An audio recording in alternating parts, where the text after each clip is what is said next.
You should never give up.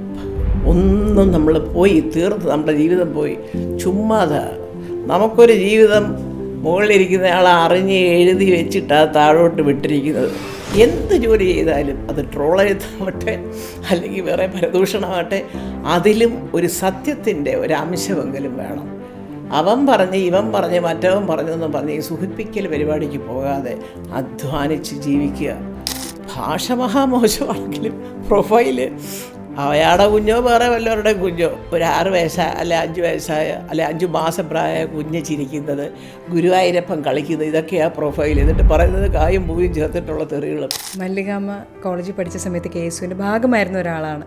നാളെ ഒരു കാലത്ത് ഒരു MLA ആയി രാഷ്ട്രീയത്തിലൊക്കെ കാണാനായിട്ട് പറ്റുമോ മല്ലികാമ്മയെ? അപ്പോൾ ഏത് പാർട്ടിയിലാണെങ്കിലും ഞാൻ ഒരുപാട് ബഹുമാനിക്കുന്ന നേതാക്കളുണ്ട്. കമ്മ്യൂണിസ്റ്റ് പാർട്ടിയിലില്ലേ എത്ര നല്ല നേതാക്കന്മാരുണ്ട്. സഖാവ് പിണറായി വിജയൻ ചെയ്ത നല്ല കാര്യങ്ങൾ എന്താണെന്ന് വെച്ചാൽ ഞാൻ എണ്ണി പറയും. മിടുക്കന്മാരെയും മിടുക്കരാണെന്ന് അംഗീകരിക്കാനുള്ള മനസ്സ് വേണം ആദ്യം. നേതാക്കന്മാർക്കായാലും ശരി, ആർക്കായാലും ശരി. മോശമാണെങ്കിൽ ശിക്ഷിക്കണം, പക്ഷേ ആ ശിക്ഷ അവനവൻ്റെ തറവാട്ടിൽ ഒതുങ്ങണം, നാട്ടുകാരുടെ മുമ്പിൽ കൊണ്ടിട്ടല്ല. ഈ അടുത്ത കാലത്തുണ്ട് ഏതോ ഒരു സോഷ്യൽ മീഡിയയിൽ ഒരു ചതിച്ചു മോഹൻലാൽ എന്നൊക്കെ പറയും. മോഹൻലാൽ പറയത്തില്ലല്ലോ ഞങ്ങൾ ചതിക്കുമെന്ന്, എൻ്റെ മോൻ ചതിക്കുമെന്ന് ഒരു കാലത്തും പറയത്തില്ല. ഞാൻ എഴുതി വെച്ച് തരാം ഒരു സ്റ്റാമ്പ് പേപ്പറിൽ. ഓരോരുത്തർ പറയുന്നുണ്ടല്ലോ പോക്കറ്റിൽ എഴുതി വെച്ചിട്ടുണ്ടെന്ന്. അതുപോലെ ഒരു 100 രൂപ പത്രം വാങ്ങിച്ചിരുന്നാൽ ഞാൻ ഒപ്പിട്ട് എഴുതി തരാം. ഒരു കാലത്ത് മോഹൻലാൽ പറയത്തില്ല ഞാനോ എൻ്റെ മക്കളോ എൻ്റെ കുടുംബമോ അദ്ദേഹത്തെ ചതിക്കാനിരിക്കുന്നതിനാണെന്ന് പറയത്തില്ല. ബ്രോഡാഡിക്ക് വന്നപ്പോൾ എനിക്കങ്ങ് സന്തോഷം. ഞാൻ പറഞ്ഞു ലാലുവിൻ്റെ അമ്മയുടെയോ ഞാൻ ചെയ്യാൻ പോന്നെ എന്ന് പറഞ്ഞു. പ്രത്യേകിച്ച് ഇപ്പോഴും എല്ലാവരും പറയുന്നത് എനിക്ക് കാല് വയ്യാത്തപ്പോൾ ഒരു കുഴമ്പിടുന്ന ഒരു രംഗമുണ്ടല്ലോ. അപ്പോൾ ഞാൻ എൻ്റെ മോനോട് ചോദിക്കും, ഞാനിതെല്ലാം മനസ്സിലാക്കി ഭാര്യ ഗർഭിണിയാണെന്നൊക്കെ. അപ്പോൾ ഏത് പാർലറിലാടാ പോകുന്നതെന്ന് ചോദിക്കുന്നത്, എത്ര മാസമായിടാന്ന് ചോദിക്കുമ്പോൾ മോഹൻലാലിൻ്റെ ഒരു ആക്ഷനുണ്ട്. അയ്യോ ഞാൻ വരെ ചിരിച്ചു പോയി. ഈ 2 പറയാൻ പഠിച്ചിട്ട് ഇങ്ങനെ വിരലൊക്കെ ഒടിച്ച് കൊണ്ടുവന്നിട്ട് ഇങ്ങനെയൊക്കെ കാണിച്ച് അതൊക്കെ അദ്ദേഹത്തിൻ്റെ കയ്യിലാണ് കേട്ടോ. വിനീത് ശ്രീനിവാസൻ വന്നിട്ട് എനിക്കൊരു കുട്ടി ഇഷ്ടമാണെന്ന് പറഞ്ഞപ്പോൾ പേര് വരെ ചോദിച്ചു, ഇന്ന കൊച്ചല്ലേ നീ വന്നപ്പോൾ അല്ല. അപ്പോൾ ഇതുപോലെ ഈ 2 പേരും അങ്ങനെയാണല്ലോ വന്ന് പറയുന്നത്. അപ്പോൾ പിടിക്കുമായിരുന്നോ പറയുമായിരുന്നോ? അല്ല, ഈ ചില ഈ പാട്ട് പാടലുകളും അത് ഞാൻ പറഞ്ഞിട്ടുണ്ട്. ഒരു സെറ്റ് വന്നിട്ട് ഭയങ്കര പാട്ട് എന്തരൻ ഞാൻ ചോദിച്ചു ഇവരെന്ത് ഇങ്ങനെ നിർത്താതെ പാടും, ഓരോ ഹിന്ദി മലയാളം. അപ്പോൾ വരുന്നത് അമ്മയെ വിളിച്ചുകൊണ്ട് പോകാനാണ്. 7 മണി വരെയൊക്കെ ഞാൻ നിൽക്കുകയുള്ളൂ. അപ്പോൾ കാർ വിടുന്നത് അദ്ദേഹം ഡ്രൈവിംഗ് ഒക്കെ പഠിച്ചാൽ കൊടുക്കുക. ഒരു ദിവസം പൂർണ്ണ ഇല്ലാത്തപ്പോൾ ഞാൻ ചോദിച്ചു, അല്ല ആ കുട്ടി ഇപ്പോൾ പല പ്രാവശ്യമായിട്ട് വരുന്നത് ഇവിടെ വരുന്നത് ഇതേ വലിയ എന്താ വേറെ വല്ലതും ഉണ്ടോ അപ്പോൾ ചോദിച്ചത്.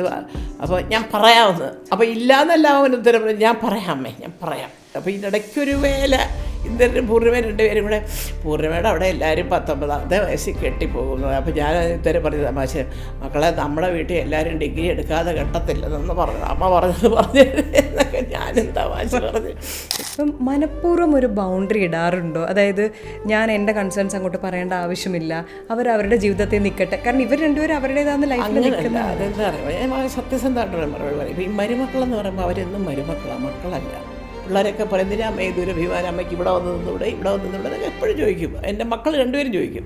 അവർക്കിപ്പോൾ ഭാര്യയ്ക്കും കുഞ്ഞുങ്ങൾക്കും അച്ഛൻ്റെ കൂടെ പുറത്ത് പോകണമെന്നായിരിക്കും ആഗ്രഹം. അമ്മമ്മ ഉള്ളതുകൊണ്ട് അല്ലെങ്കിൽ അച്ഛൻ കൊണ്ടുപോയതിനെ എന്ന് തോന്നത്തില്ലേ എപ്പോഴും. അവർക്ക് പിള്ളേർ പറയുമ്പോൾ അവിടുന്ന് അമ്മൂമ്മ എന്ന് പറഞ്ഞാൽ അവരുടെ കൂടെ വിളിച്ചാലൊക്കെ പോയിട്ടുണ്ടെങ്കിലും ഒരു പരിധി വരെ അത് ഞാൻ മാത്രമേ ചിന്തിക്കുന്നുള്ളൂ എന്ന് ചോദിച്ചാൽ എനിക്ക്, കാരണം പെൺകുട്ടികൾക്ക് അവരുടെ അമ്മമാരുടെ ഫ്രീഡം കൂടുതലാണ്. ജർമ്മൻ പഠിക്കാനും ജർമ്മനിയിലേക്ക് പറക്കാനും ഇനി Eduflair. India's number 1 language institute. സ്വയം ആശ്രയിച്ച് സ്വപ്നങ്ങളെ സ്വന്തമാക്കാൻ സാധിക്കുന്ന ഒരു സ്ത്രീയാണ് ശരിക്കും സ്വതന്ത്രയായൊരു സ്ത്രീ. നീണ്ട 50 വർഷങ്ങൾ സ്വന്തം സ്വപ്നങ്ങളെല്ലാം സാക്ഷാത്കരിച്ച് സ്വന്തം കാലിൽ നിന്ന് സ്വന്തമായ ഒരു പേരുണ്ടാക്കിയ മല്ലികാമ്മയാണ് ഇന്ന് എനിക്കൊപ്പമുള്ളത്. 50 വർഷത്തെ അവരുടെ യാത്ര, സ്വപ്നതുല്യമായൊരു യാത്ര അങ്ങനെ വേണം പറയാനായി.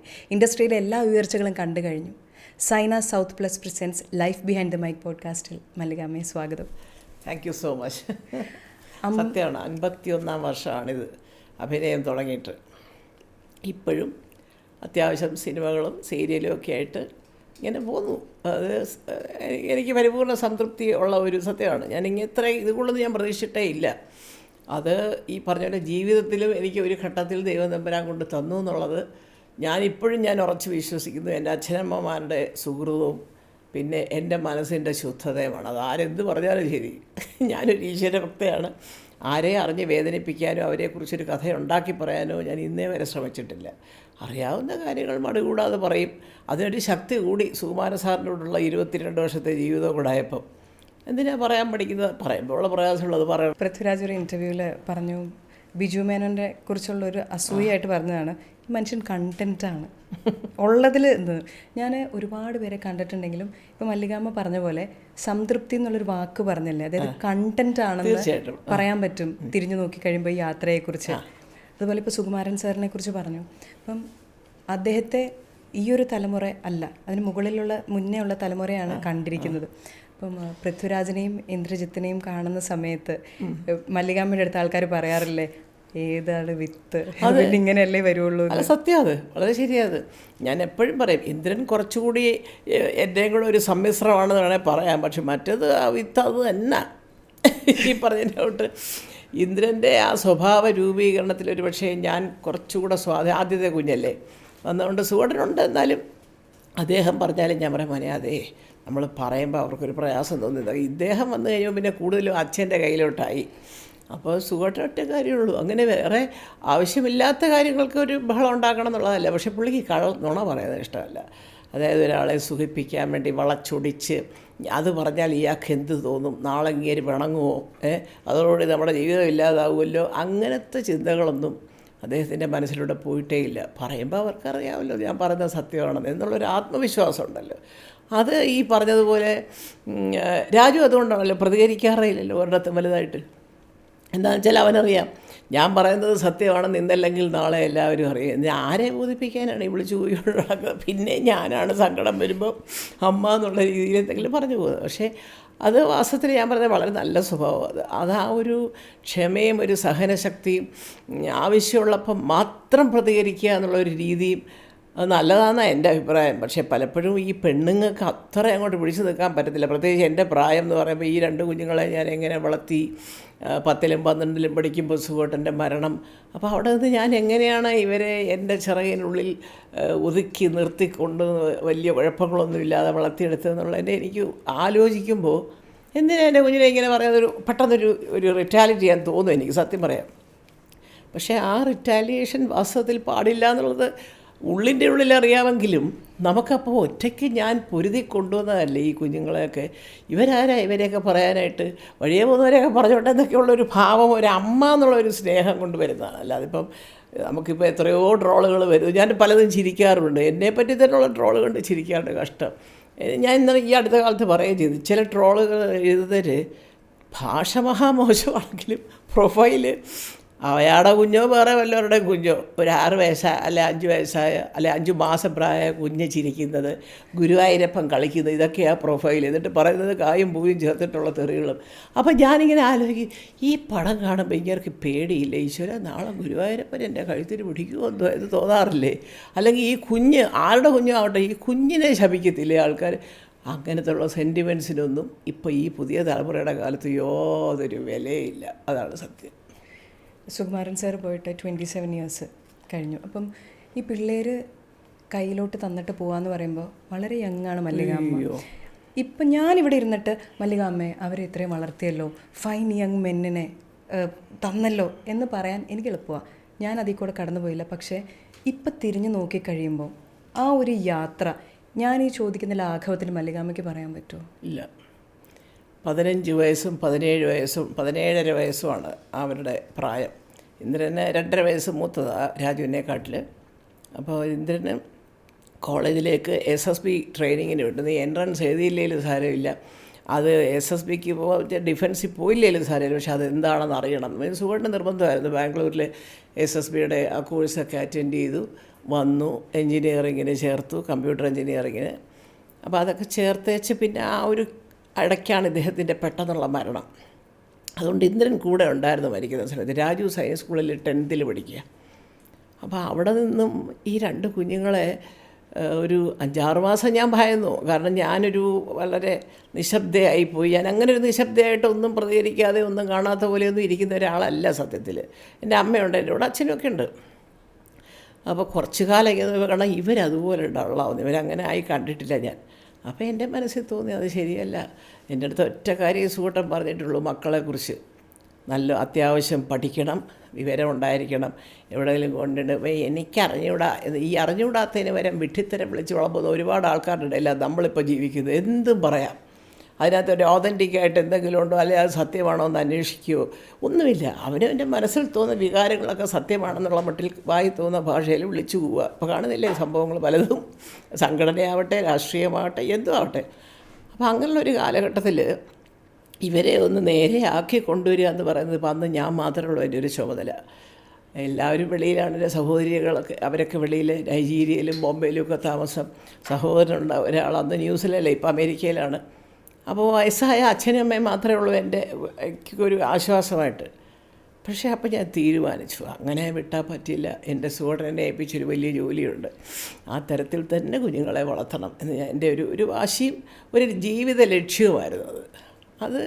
എന്തെല്ലാം പറഞ്ഞാലും ഇന്ന് ഞാൻ പുറത്തിറങ്ങി നടക്കുമ്പോൾ നമ്മളെ സ്നേഹിക്കുന്ന എത്രയോ സ്ത്രീകൾ, അവരുടെയൊക്കെ അനുഗ്രഹാശിസ്സുകളും വാക്കുകളും. ഇന്നലെ ഞാനൊരു പ്രോഗ്രാമിന് ഞാൻ പോയിരുന്നു തിരുവല്ലയിൽ. അവിടെയും ചില അമ്മമാരുടെ പറച്ചിലേക്ക് പോയി. എൻ്റെ ജീവിതത്തിൽ ഞാൻ അവരെയൊന്നും കണ്ടിട്ടില്ല, പക്ഷെ അത് എൻ്റെ മക്കൾക്ക് കിട്ടുന്ന ഒരു വലിയ അനുഗ്രഹമായിട്ടാണ് ഞാനത് എടുക്കുന്നത്. കാരണം ഒരു 10, 60, 65 വയസ്സായ ഒരു ഈശ്വരവിശ്വാസികളായ എന്ത് മതമോ ആകട്ടെ, അവരൊക്കെ വന്നിട്ട് പിന്നെ അമ്മയെ സമ്മതിക്കണം കേട്ടോ, ആ കുഞ്ഞുങ്ങൾ അമ്മയുടെ നല്ല എന്നൊക്കെ പറയുമ്പോൾ ഞാനിങ്ങനെ ആലോചിക്കും, ഈശ്വര ഇവരെന്നെയും കണ്ടിട്ടില്ല, എൻ്റെ മക്കളെയും കണ്ടിട്ടില്ല. ഇത് കേട്ടും കണ്ടും വായിച്ചുള്ള അറിവിൽ നിന്നാണ് അവർ ഒരു നിഗമനത്തിലെത്തുന്നത്.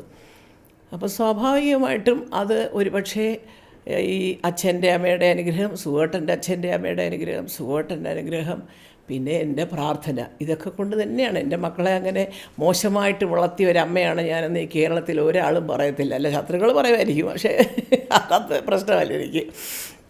അതൊന്നും എനിക്ക് പ്രശ്നമല്ല. തള്ള എന്ത് ചെയ്തു, തള്ള അങ്ങനെ ചെയ്തോ ഇങ്ങനെ ചെയ്തോ എന്നൊക്കെ ട്രോളും അതൊരു ഭാഗത്ത് കിടക്കും. അത് അവരുടെ വരുമാനമാണ്. ഒരു യൂട്യൂബ് എത്ര പേര് കാണുന്നോ അതിൽ നിന്ന് കിട്ടുന്ന വരുമാനത്തിൽ ജീവിക്കുന്ന ഒരുപാട് പേരുണ്ട് ഇവിടെ. അപ്പോൾ എനിക്കതുകൊണ്ട് അവരോടൊന്നും ഒരു വിരോധമില്ല, കാരണം അതവരുടെ ജീവിതമാർഗ്ഗം. പക്ഷേ എല്ലാവരും അതേ ജീവിതമാർഗ്ഗം സ്വീകരിച്ചോണമെന്ന് ആരും വാശി പിടിക്കാനൊക്കത്തില്ലല്ലോ.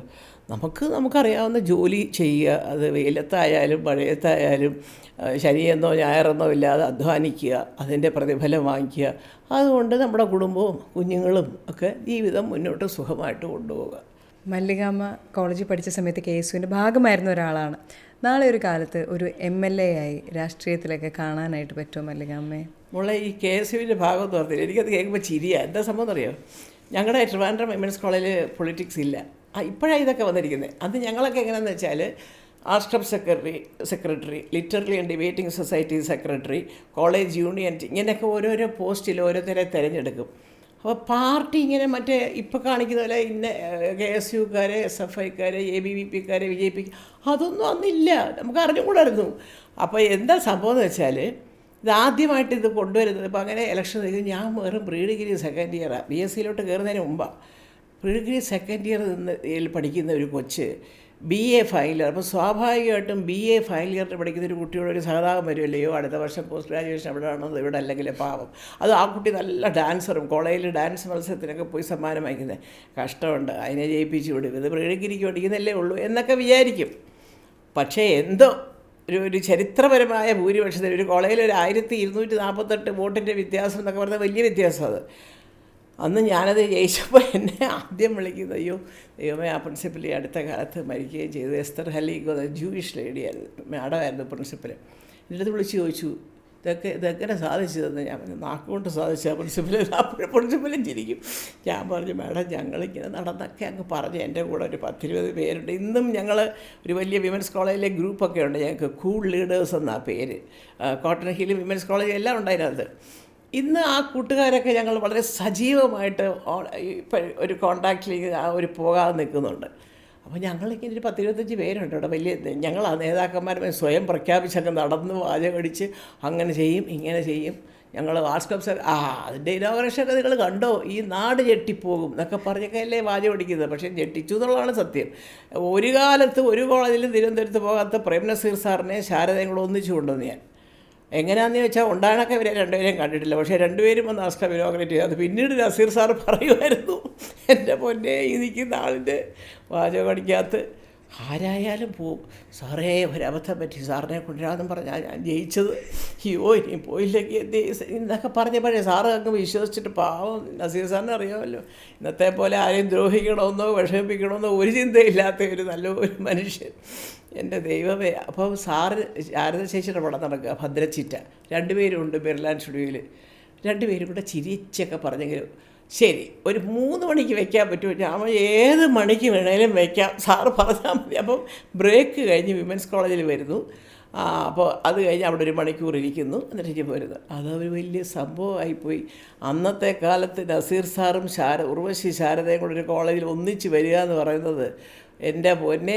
അപ്പുറത്തെ ആർട്സ് കോളേജിലെ പിള്ളേർ വരെ ഞങ്ങളുടെ മതിലുണ്ടായിരുന്നു. അല്ലേ ടീച്ചേഴ്സും ചെട്ടി കേട്ടോ, ഇതെങ്ങനെ ഒപ്പിച്ചത് മല്ലി ഇവർ 2 പേരും. അപ്പോൾ ഞാൻ വല്ല മദ്രാസിൽ നിന്ന് പ്ലെയിനിലൊക്കെ കൊണ്ടുവന്നതൊക്കെ അതൊക്കെ നമ്മളറിഞ്ഞ് തിരുവനന്തപുരത്ത് വരുന്നുണ്ടെന്നും ഷൂട്ടിംഗ് മെറിലാൻഡിൽ നടക്കുന്നുണ്ടെന്നും ഒക്കെ അറിഞ്ഞു. അതൊക്കെ വളരെ രസകരമായ ഓർമ്മകളാണ്. അപ്പോൾ അങ്ങനെ ഞങ്ങളൊരു വലിയ കോളേജിലൊരു ഷൈൻ ചെയ്യുന്ന പിള്ളേരായിട്ടങ്ങ് മാറി സത്യം പറഞ്ഞാൽ. അത് അങ്ങനെ ഇതൊക്കെ കൂടെ കഴിഞ്ഞപ്പോൾ ആരാണ്ട് പറഞ്ഞു കൊടുത്തു, ഇത് നമ്മുടെ കൈനിക്കര പത്മനാഭപിള്ള സഹോദരന്മാരുണ്ടല്ലോ, പഴയ ഗാന്ധിയന്മാർ, അതെ അതിലുള്ള ആളിൻ്റെ മകളാണെന്ന്. അപ്പോൾ അത് സത്യമാണ്. എൻ്റെ കൈനിക്കര കുടുംബം എന്ന് പറഞ്ഞാൽ പണ്ട് ഇന്ത്യക്ക് സ്വാതന്ത്ര്യം കിട്ടിയ കഥയൊക്കെ ഞങ്ങളൊക്കെ കൊച്ചിലെ പറഞ്ഞ് പഠിപ്പിച്ച്. അയ്യോ ഈശ്വര, എൻ്റെ അച്ഛൻ മരിച്ചുപോയി. മഹാത്മാഗാന്ധിയെ വെടിവെച്ച് കൊന്ന ദിവസം പട്ടിണി കിടക്കുന്ന 5 ആങ്ങളമാരായിരുന്നു അവർ. ഞാൻ എപ്പോഴും ചോദിക്കും, അച്ഛാ മഹാത്മാഗാന്ധി പോയിട്ട് വർഷങ്ങളായി, അച്ഛനൊക്കെ ഈ 68ാമത്തെ വയസ്സിൽ ഈ പട്ടിണി കിടന്ന് വല്ലതും സംഭവിച്ചാലോ എന്നൊക്കെ ഞങ്ങൾ ചോദിക്കും. അച്ഛന് 90 വയസ്സ് വരെ ഇരുന്നില്ല എന്നല്ല, പക്ഷേ എന്നാലും അത്രയും ഒരു ഈ രാജ്യസ്നേഹം അല്ലെങ്കിൽ ഈ സ്വാതന്ത്ര്യം വാങ്ങിത്തന്ന മഹാത്മാഗാന്ധി എന്നൊക്കെ പറയുന്ന ആളിൻ്റെ ഒരു പ്രാധാന്യം ഇപ്പോഴത്തെ രാഷ്ട്രീയ കളി പോലല്ല. അതൊക്കെ ഒരു ദേശീയതയുടെ ഭാഗമായിട്ടും നമ്മൾ ജനിച്ച ദേശത്തിൻ്റെ നേതാക്കന്മാരായിട്ട് നമ്മുടെയൊക്കെ മനസ്സിൽ അത്രയും ഭക്തിയോടുകൂടി അവരെയൊക്കെ ആദരിക്കണം എന്നൊക്കെ ഉള്ളൊരു തോന്നലൊക്കെ ഉണ്ടാക്കിയത് അവരൊക്കെ തന്നെ. അതിൽ നിന്നൊക്കെ നമ്മളെ അടിച്ചോടിക്കുകയല്ലേ ഇപ്പോഴത്തെ രാഷ്ട്രീയം. അല്ല കളിച്ചു പറഞ്ഞല്ല എൻ്റെ അതല്ല ഞാനും പറയുന്നത്. കാരണം ഇപ്പോൾ അന്ന് ശ്രീനാരായണ ഗുരു തൊട്ടിങ്ങോട്ട് നോക്കിക്കഴിഞ്ഞാൽ പറഞ്ഞിരിക്കുന്ന വാചകങ്ങൾ എന്താ പറയുന്നത്, ഒരു ജാതി ഒരു ദൈവം മനുഷ്യന്, അല്ലേ? എൻ്റെ ഈശ്വര, മതം ഏതായാലും മനുഷ്യൻ നന്നായാൽ മതിയെന്നൊക്കെ പറഞ്ഞ മഹാത്മാക്കൾ ജനിച്ച നാട്ടിൽ ഈ സ്വാതന്ത്ര്യം വാങ്ങിത്തന്ന് നമ്മളെ സ്വതന്ത്രപൂർവ്വം അങ്ങോട്ടും ഇങ്ങോട്ടും സഞ്ചരിക്കാൻ സാഹചര്യം ഉണ്ടാക്കി തന്ന മഹാത്മാഗാന്ധിയുടെ നാട്.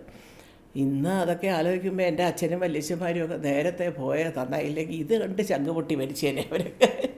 അപ്പോൾ അങ്ങനെ വന്നപ്പോൾ ഇത് ഇന്നാരുടെ മകളാണ് എന്ന് പറഞ്ഞപ്പോൾ ഒരു ന്യൂസ്, കോൺഗ്രസ് സ്ഥാനാർത്ഥി വൻ ഭൂരിപക്ഷത്തിൽ ജയിച്ചത്. അപ്പോൾ KSU. അപ്പോൾ എനിക്ക് സത്യത്തിൽ അന്ന് ഇതിൻ്റെ ഒന്നും ശരിക്കും പഠിച്ചിട്ടില്ല ഞാൻ, എനിക്കറിയാൻ വയ്യ. ഞാൻ ചോദിച്ചു എന്തുവാ ഈ KSU എന്ന് പറഞ്ഞാൽ, എല്ലാവരോടും ചോദിച്ചാൽ പറഞ്ഞു അത് ഒരു വിദ്യാർത്ഥികളുടെ ഒരു സംഘടന, കേരള സ്റ്റുഡൻസ് യൂണിയൻ. പിന്നീടാണ് ഞാൻ സുഗോട്ടൻ്റെ കൂടെ ചെന്നപ്പോഴാണ് SFIയുടെ ചരിത്രം അറിയുന്നതും കാറൽ മാർക്സ് ആരാന്നൊക്കെ. ഇങ്ങനെ ഓരോ സാഹചര്യങ്ങളാണല്ലോ മനുഷ്യനെ ഓരോ പുസ്തകം വായിക്കാൻ പ്രേരിപ്പിക്കുന്നതും പഠിക്കുന്നതും ഒക്കെ. അങ്ങനെ വന്നപ്പോൾ ഞാൻ പറഞ്ഞു, അയ്യോ ഇതാരും ഇങ്ങനെ പറഞ്ഞത്, നമ്മളോട് അങ്ങനെയൊന്നും കോളേജിൽ നിന്ന് പറഞ്ഞിട്ടില്ല, പ്രിൻസിപ്പൽ വിളിച്ച് വഴക്ക് പറയുമ്പോൾ നോക്കിക്കോ എന്നൊക്കെ എനിക്കതൊക്കെ വിചാരം. പക്ഷെ അതൊക്കെ ഇങ്ങനെ പുറത്തിങ്ങനെ ന്യൂസുകളിലെത്തി KSU സ്ഥാനാർത്ഥി ജയിച്ചു എന്നൊക്കെ പറഞ്ഞ് ഇവിടെ എന്തോ ഒരു രാഷ്ട്രീയ സംഭവം നടന്നു എന്നുള്ളത് ന്യൂസാണ്. അല്ലാതെ അവിടെ KSU സ്ഥാനാർത്ഥി മോഹമല്ലിക എന്നാണ് എൻ്റെ ശരിക്കുള്ള പേര് അന്ന്. അപ്പം മോഹമല്ലികയെ വിജയിപ്പിക്കണമെന്നൊന്നും ഒരിടത്തും ഒരു കരിക്കഷ്ണം എടുത്ത് വെച്ച് എഴുതാൻ പോലും ഞങ്ങളാരും തുനിഞ്ഞിട്ടുമില്ല, നടന്നിട്ടുമില്ല. പിന്നെ ജയിച്ചു കഴിഞ്ഞപ്പോൾ ഇങ്ങനൊരു ന്യൂസ് അങ്ങ് വന്നപ്പോൾ അതിനുശേഷം പലരും ഞങ്ങളുടെ ചേച്ചി KSU സ്ഥാനാർത്ഥിയായിട്ടുള്ളതല്ല, എനിക്ക് അറിഞ്ഞുകൂടാ. പിന്നീട് പക്ഷേ അത് കഴിഞ്ഞപ്പോൾ ഇതെന്താണ് ഈ KSU എന്നും അതിൻ്റെ നേതാക്കന്മാരായിട്ട് അന്ന് തിരുവഞ്ചൂർ സാറ്, എനിക്ക് MM ഹസൻ സാറ്, അവരൊക്കെ. പിന്നെ ഒരു സ്റ്റുഡൻറ്റ് സെൻറ്റർ ഉണ്ടായിരുന്നു അവിടെ PMGയിൽ.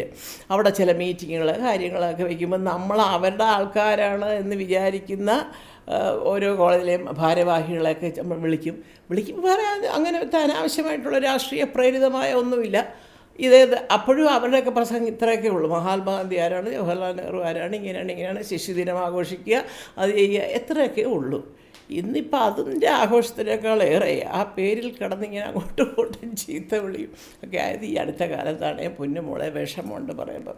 അപ്പോൾ ഏത് പാർട്ടിയിലാണെങ്കിലും ഞാൻ ഒരുപാട് ബഹുമാനിക്കുന്ന നേതാക്കളുണ്ട്. കമ്മ്യൂണിസ്റ്റ് പാർട്ടിയിലില്ലേ എത്ര നല്ല നേതാക്കന്മാരുണ്ട്, നല്ല ഒരുപാട് ആൾക്കാരുണ്ട്. ഈവൻ BJPയിൽ ഇവരൊക്കെ ഇവിടെ ഒക്കെ നടന്ന ഈ ചില സംഘടനകളുടെ പേരിൽ ട്രോൾ ചെയ്തവരും ഇതൊന്നും യഥാർത്ഥ ആൾക്കാരൊന്നും അല്ല. അത് ഞാൻ ഇപ്പോൾ മോക്ക് പറഞ്ഞു തരികയാണ്. ഇപ്പം നമ്മൾ ഈ ട്രോള് കാണുന്നവരുണ്ടല്ലോ ഓരോ ചീത്ത വിളിക്കുന്നത്, ചുമ്മാ ഓരോരുത്തർ പറഞ്ഞ് എഴുതിപ്പിക്കുന്നതും കൂലി എഴുത്തുകാരും അതും ഇതൊക്കെ തന്നെ. യഥാർത്ഥ നേതാക്കളോടൊക്കെ ഞങ്ങളൊക്കെ നേരിട്ട് സംസാരിക്കുകയാണ് പതിവ്. ഈ ട്രോൾ എഴുതുന്നവർ വഴി ഞാൻ പോകാറില്ല. പിന്നെ ഓരോരുത്തർ പറയും ഞാൻ അങ്ങനെയാണ്, ഞാൻ മറ്റേ ദേശസ്നേഹിയാണ്, ആനയാണ്, ചേരയാണ്. നമുക്കറിയാം ഇവരുടെയൊക്കെ ദേശസ്നേഹം എന്താണെന്നുള്ളത്. അല്ല, അപ്പോൾ ഒരു MLA ആയിട്ട് കാണാൻ പറ്റില്ല. എൻ്റെ പൊന്നു ഭഗവാനെ, മനസ്സമാധാനത്തോട് 70 വയസ്സ് വരെ ജീവിച്ചു. ഇനി അങ്ങോട്ടും അങ്ങനെ അങ്ങ് പോട്ടെ. അല്ല, എനിക്ക് ബഹുമാനമുള്ള ഏത് നേതാവ് വിളിച്ചാലും ഞാൻ പറയാറുണ്ടല്ലോ, ഇപ്പോൾ നിങ്ങൾ കൈരിക്കരുടെ മോളായിരുന്നു, ഞാൻ അതുകൊണ്ട് സഖാവ് പിണറായി വിജയൻ ചെയ്ത നല്ല കാര്യങ്ങൾ എന്താണെന്ന് വെച്ചാൽ ഞാൻ എണ്ണി പറയും. അല്ല, അങ്ങനെ പറയരുത്. ഒരു രാഷ്ട്രീയത്തിൻ്റെ ഒരു പാർട്ടിയുടെ തലപ്പത്തിരുന്ന് ഒരു ഭരിക്കുമ്പോൾ നമുക്ക് ഒരുപാട് പരിമിതികളുണ്ട്. അത് നമ്മളാദ്യം മനസ്സിലാക്കണം, അല്ലേ?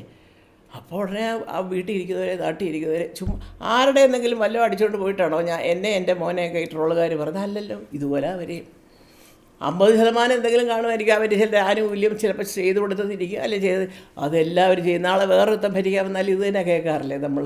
ഇവർ ചെയ്ത അഴിമതിയാണ്, മറ്റേതാണ്. ഇന്ദിരാഗാന്ധിയെ പറ്റി കേട്ടിട്ടില്ലേ? എല്ലാവരെയും പറ്റി കേൾക്കും. ഇത് രാഷ്ട്രീയത്തിൻ്റെ ഒരു ഭാഗമാണ്. അത് ഈ അടുത്ത കാലത്താണ് സിനിമയിൽ വന്നത്. അതുകൊണ്ടൊന്നും എൻ്റെ പിന്നിലും സിനിമയിൽ നിന്ന് രാഷ്ട്രീയത്തിലേക്കും രാഷ്ട്രീയത്തിൽ നിന്ന് സിനിമയ്ക്ക് പോകുന്നവരൊക്കെ അതിൻ്റെ പിന്നിലുണ്ടാവാം, അവരുടെ സ്വാർത്ഥ താല്പര്യങ്ങൾക്കായിട്ട്. പക്ഷേ അത് ശരിയല്ല.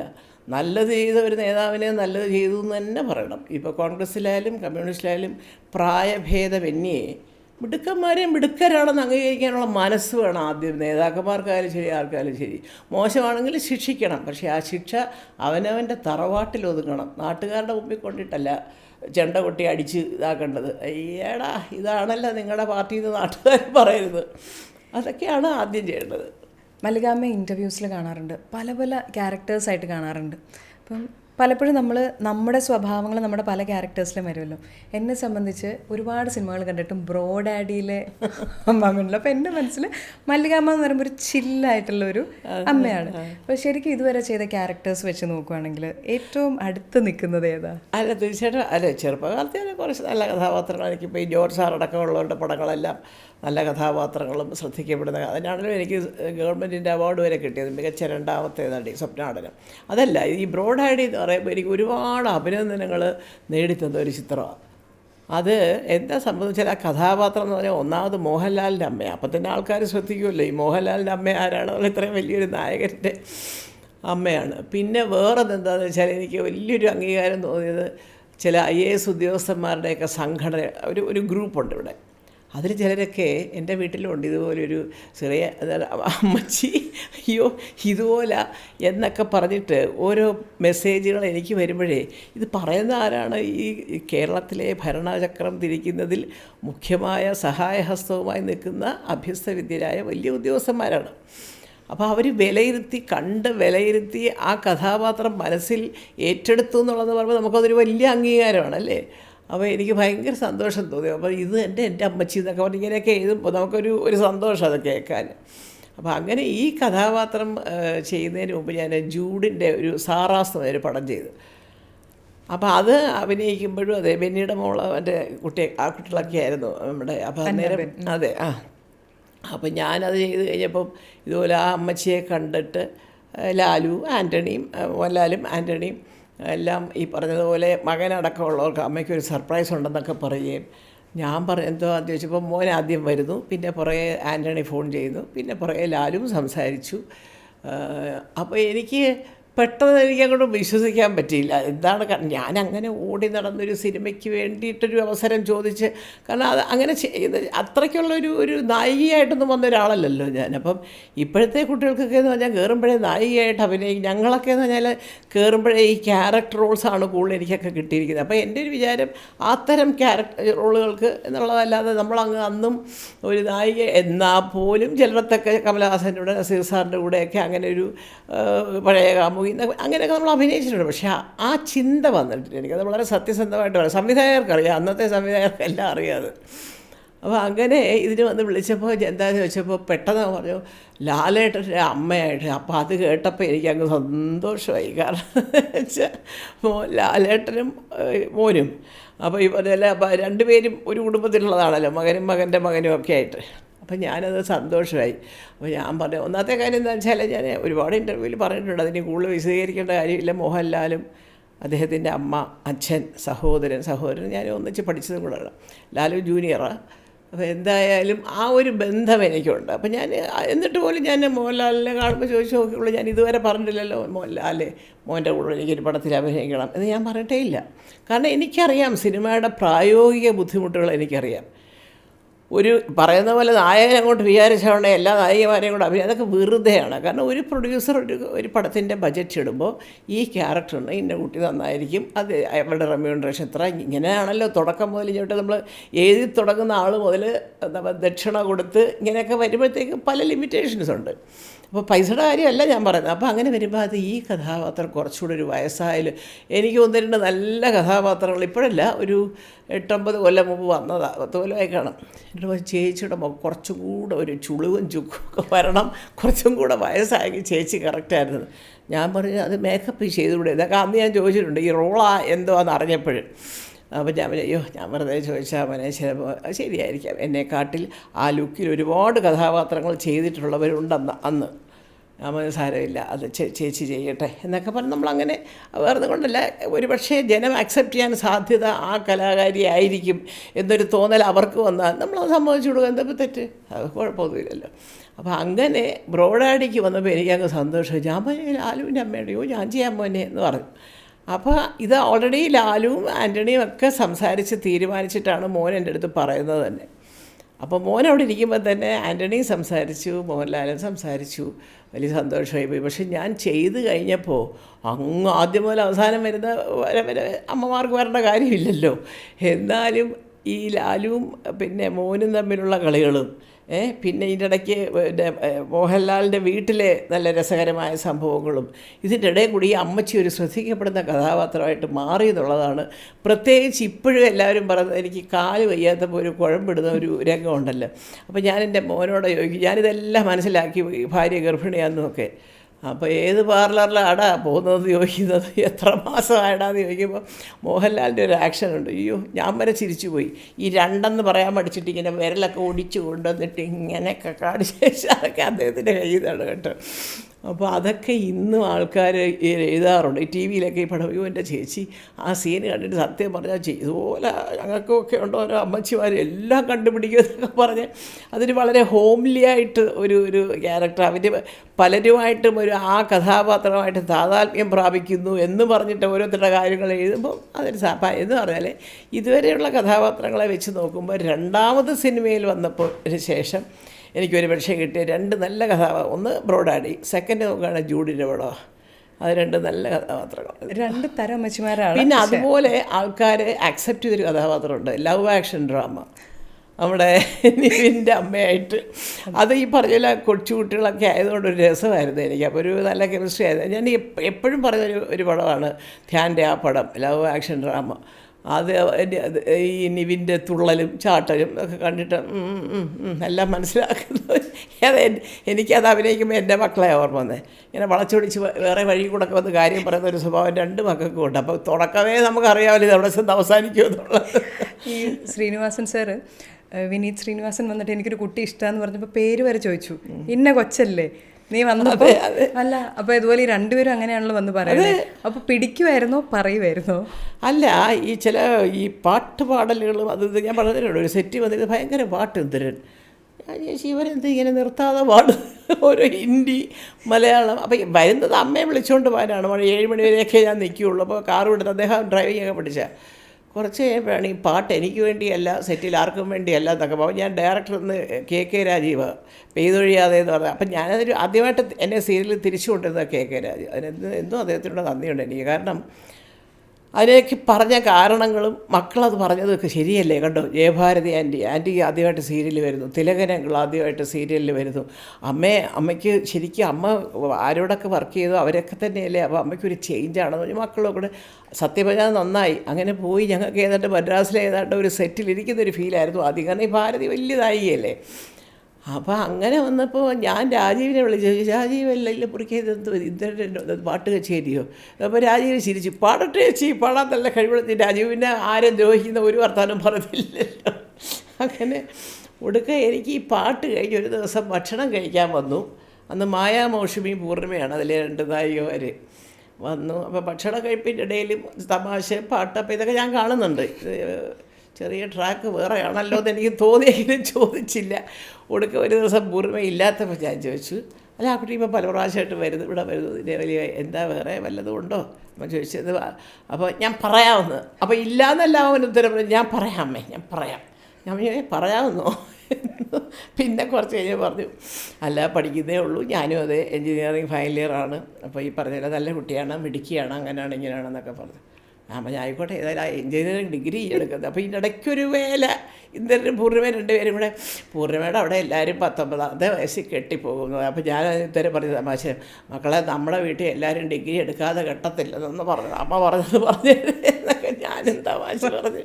അയ്യോ വിധേന ഇന്ദ്രൻ്റെ എൻജിനീയറിങ് കഴിഞ്ഞപ്പോൾ തന്നെ അങ്ങനെ അന്നത്തെ ഒരു ഫേമസ് കല്യാണമായിരുന്നു. പക്ഷെ പൃഥ്വിരാജിന്റെ ആർക്കും പിടുത്തം കിട്ടാത്ത കല്യാണം തന്നെ അത്. പക്ഷേ അമ്മയ്ക്ക് പിടിക്കാൻ പറ്റും. അല്ല, അതെൻ്റെ അടുത്ത് പറഞ്ഞു, അമ്മ ഇങ്ങനെയാണ് മറ്റേ അന്ന് എനിക്കൊന്ന് സുപ്രിയ NDTV വർക്ക് ചെയ്തുകൊണ്ടിരിക്കുകയാണ്, ഇങ്ങനെ ഈ ഒരു ഇൻ്റർവ്യൂവിന് കണ്ടു, അതാണ് ഞങ്ങൾ കുറേ സംസാരിച്ചു ഇങ്ങനെ ബോംബെയിൽ വെച്ചിട്ട്. അതിൻ്റെ അടുത്തെന്ന് പറഞ്ഞു. ഞാൻ പറഞ്ഞു, മോനെ ഞാൻ ഈ കുട്ടിയെ കണ്ടിട്ടില്ല, എനിക്ക് അറിഞ്ഞുകൂടാ, എവിടെയാണ്? പാലക്കാട്. ശരി, ഏതായാലും നിനക്കിഷ്ടമാണെങ്കിലും അതിൻ്റെ കാര്യങ്ങളൊക്കെ ഒരു ഉത്തരവാദിത്തമായിട്ട് നമുക്ക് വീട്ടിൽ നിന്ന് ഒക്കെ പോയി. ഇപ്പോൾ നിൻ്റെ ചേട്ടൻ ഇന്ദ്രൻ്റെ കൂട്ടൊരു സോഫ്റ്റായിട്ടല്ലല്ലോ രാജുവിൻ്റെ പ്രസൻറ്റേഷൻ, അങ്ങനെ ജനതൊക്കെ ഞാൻ പറഞ്ഞു അന്വേഷിക്കട്ടെ എന്ന് പറഞ്ഞു. കുറച്ച് കഴിഞ്ഞ് എൻ്റെ സഹോദരൻ അമേരിക്കയിൽ നിന്ന് വന്നു. അപ്പോൾ ഞങ്ങൾ അവിടെ നിന്ന് ഇങ്ങനെ സുപ്രിയയുടെ അച്ഛനും അമ്മയും ഇങ്ങോട്ട് ചില വിളികളെങ്കിൽ ഇതത്ര സീരിയസ് ആയിട്ടൊന്നും അവതരിപ്പിച്ച സമയമല്ല. പക്ഷേ ഇത് സീരിയസ് ആണോ എന്ന് നമുക്കറിയണമല്ലോ എന്തൊക്കെ പറഞ്ഞാൽ. അപ്പോൾ കാരണം രാജുവിനെ കുറേശ്ശേയൊക്കെ അവിടെ നിന്നൊക്കെ വല്ല കല്യാണം വല്ലതും ആലോചിക്കുന്നുണ്ടോ എന്നൊക്കെ ചോദ്യങ്ങളൊക്കെ പലരും ചോദിച്ചു തുടങ്ങി. മോനെ ഇതൊന്ന് അന്വേഷിക്കേണ്ടതുകൊണ്ട് ഞങ്ങളിങ്ങനെ പാലക്കാട് വരെ ഒരമ്മാവനേ ഉള്ളൂ, അതാണ് എൻ്റെ സഹോദരൻ, ഒന്ന് പോയി. അപ്പോൾ കുട്ടിയെ കണ്ടു, ഇങ്ങനെയൊക്കെ പറഞ്ഞു. അപ്പോൾ അല്ല അത് ഞങ്ങളുടെ അടുത്ത് നേരത്തെ പറഞ്ഞു, അല്ലെങ്കിലും രാജു ആയതുകൊണ്ട് തീർച്ചയായിട്ടും എന്താണ് അവിടുത്തെ റിയാക്ഷൻ എന്ന് അറിയണമെന്ന് ഞങ്ങൾ സുപ്രിയ അടുത്ത് പറഞ്ഞിരുന്നു. അപ്പം ഞാൻ പറഞ്ഞു, എന്നെ സംബന്ധിച്ച് ഞാൻ എൻ്റെ മക്കളുടെ ശത്രുവായിട്ട് ജീവിക്കാൻ ആഗ്രഹിക്കാത്ത ഒരു അമ്മയാണ്. പിന്നെ ചോയ്സ് ഡിപ്പെൻസ്, എന്താണ് അവന് ആഗ്രഹം എന്ന് വെച്ചാൽ അതിനനുസരിച്ചുള്ള പെൺകുട്ടിയാണെന്നുള്ളത് അവൻ തീരുമാനിക്കണം.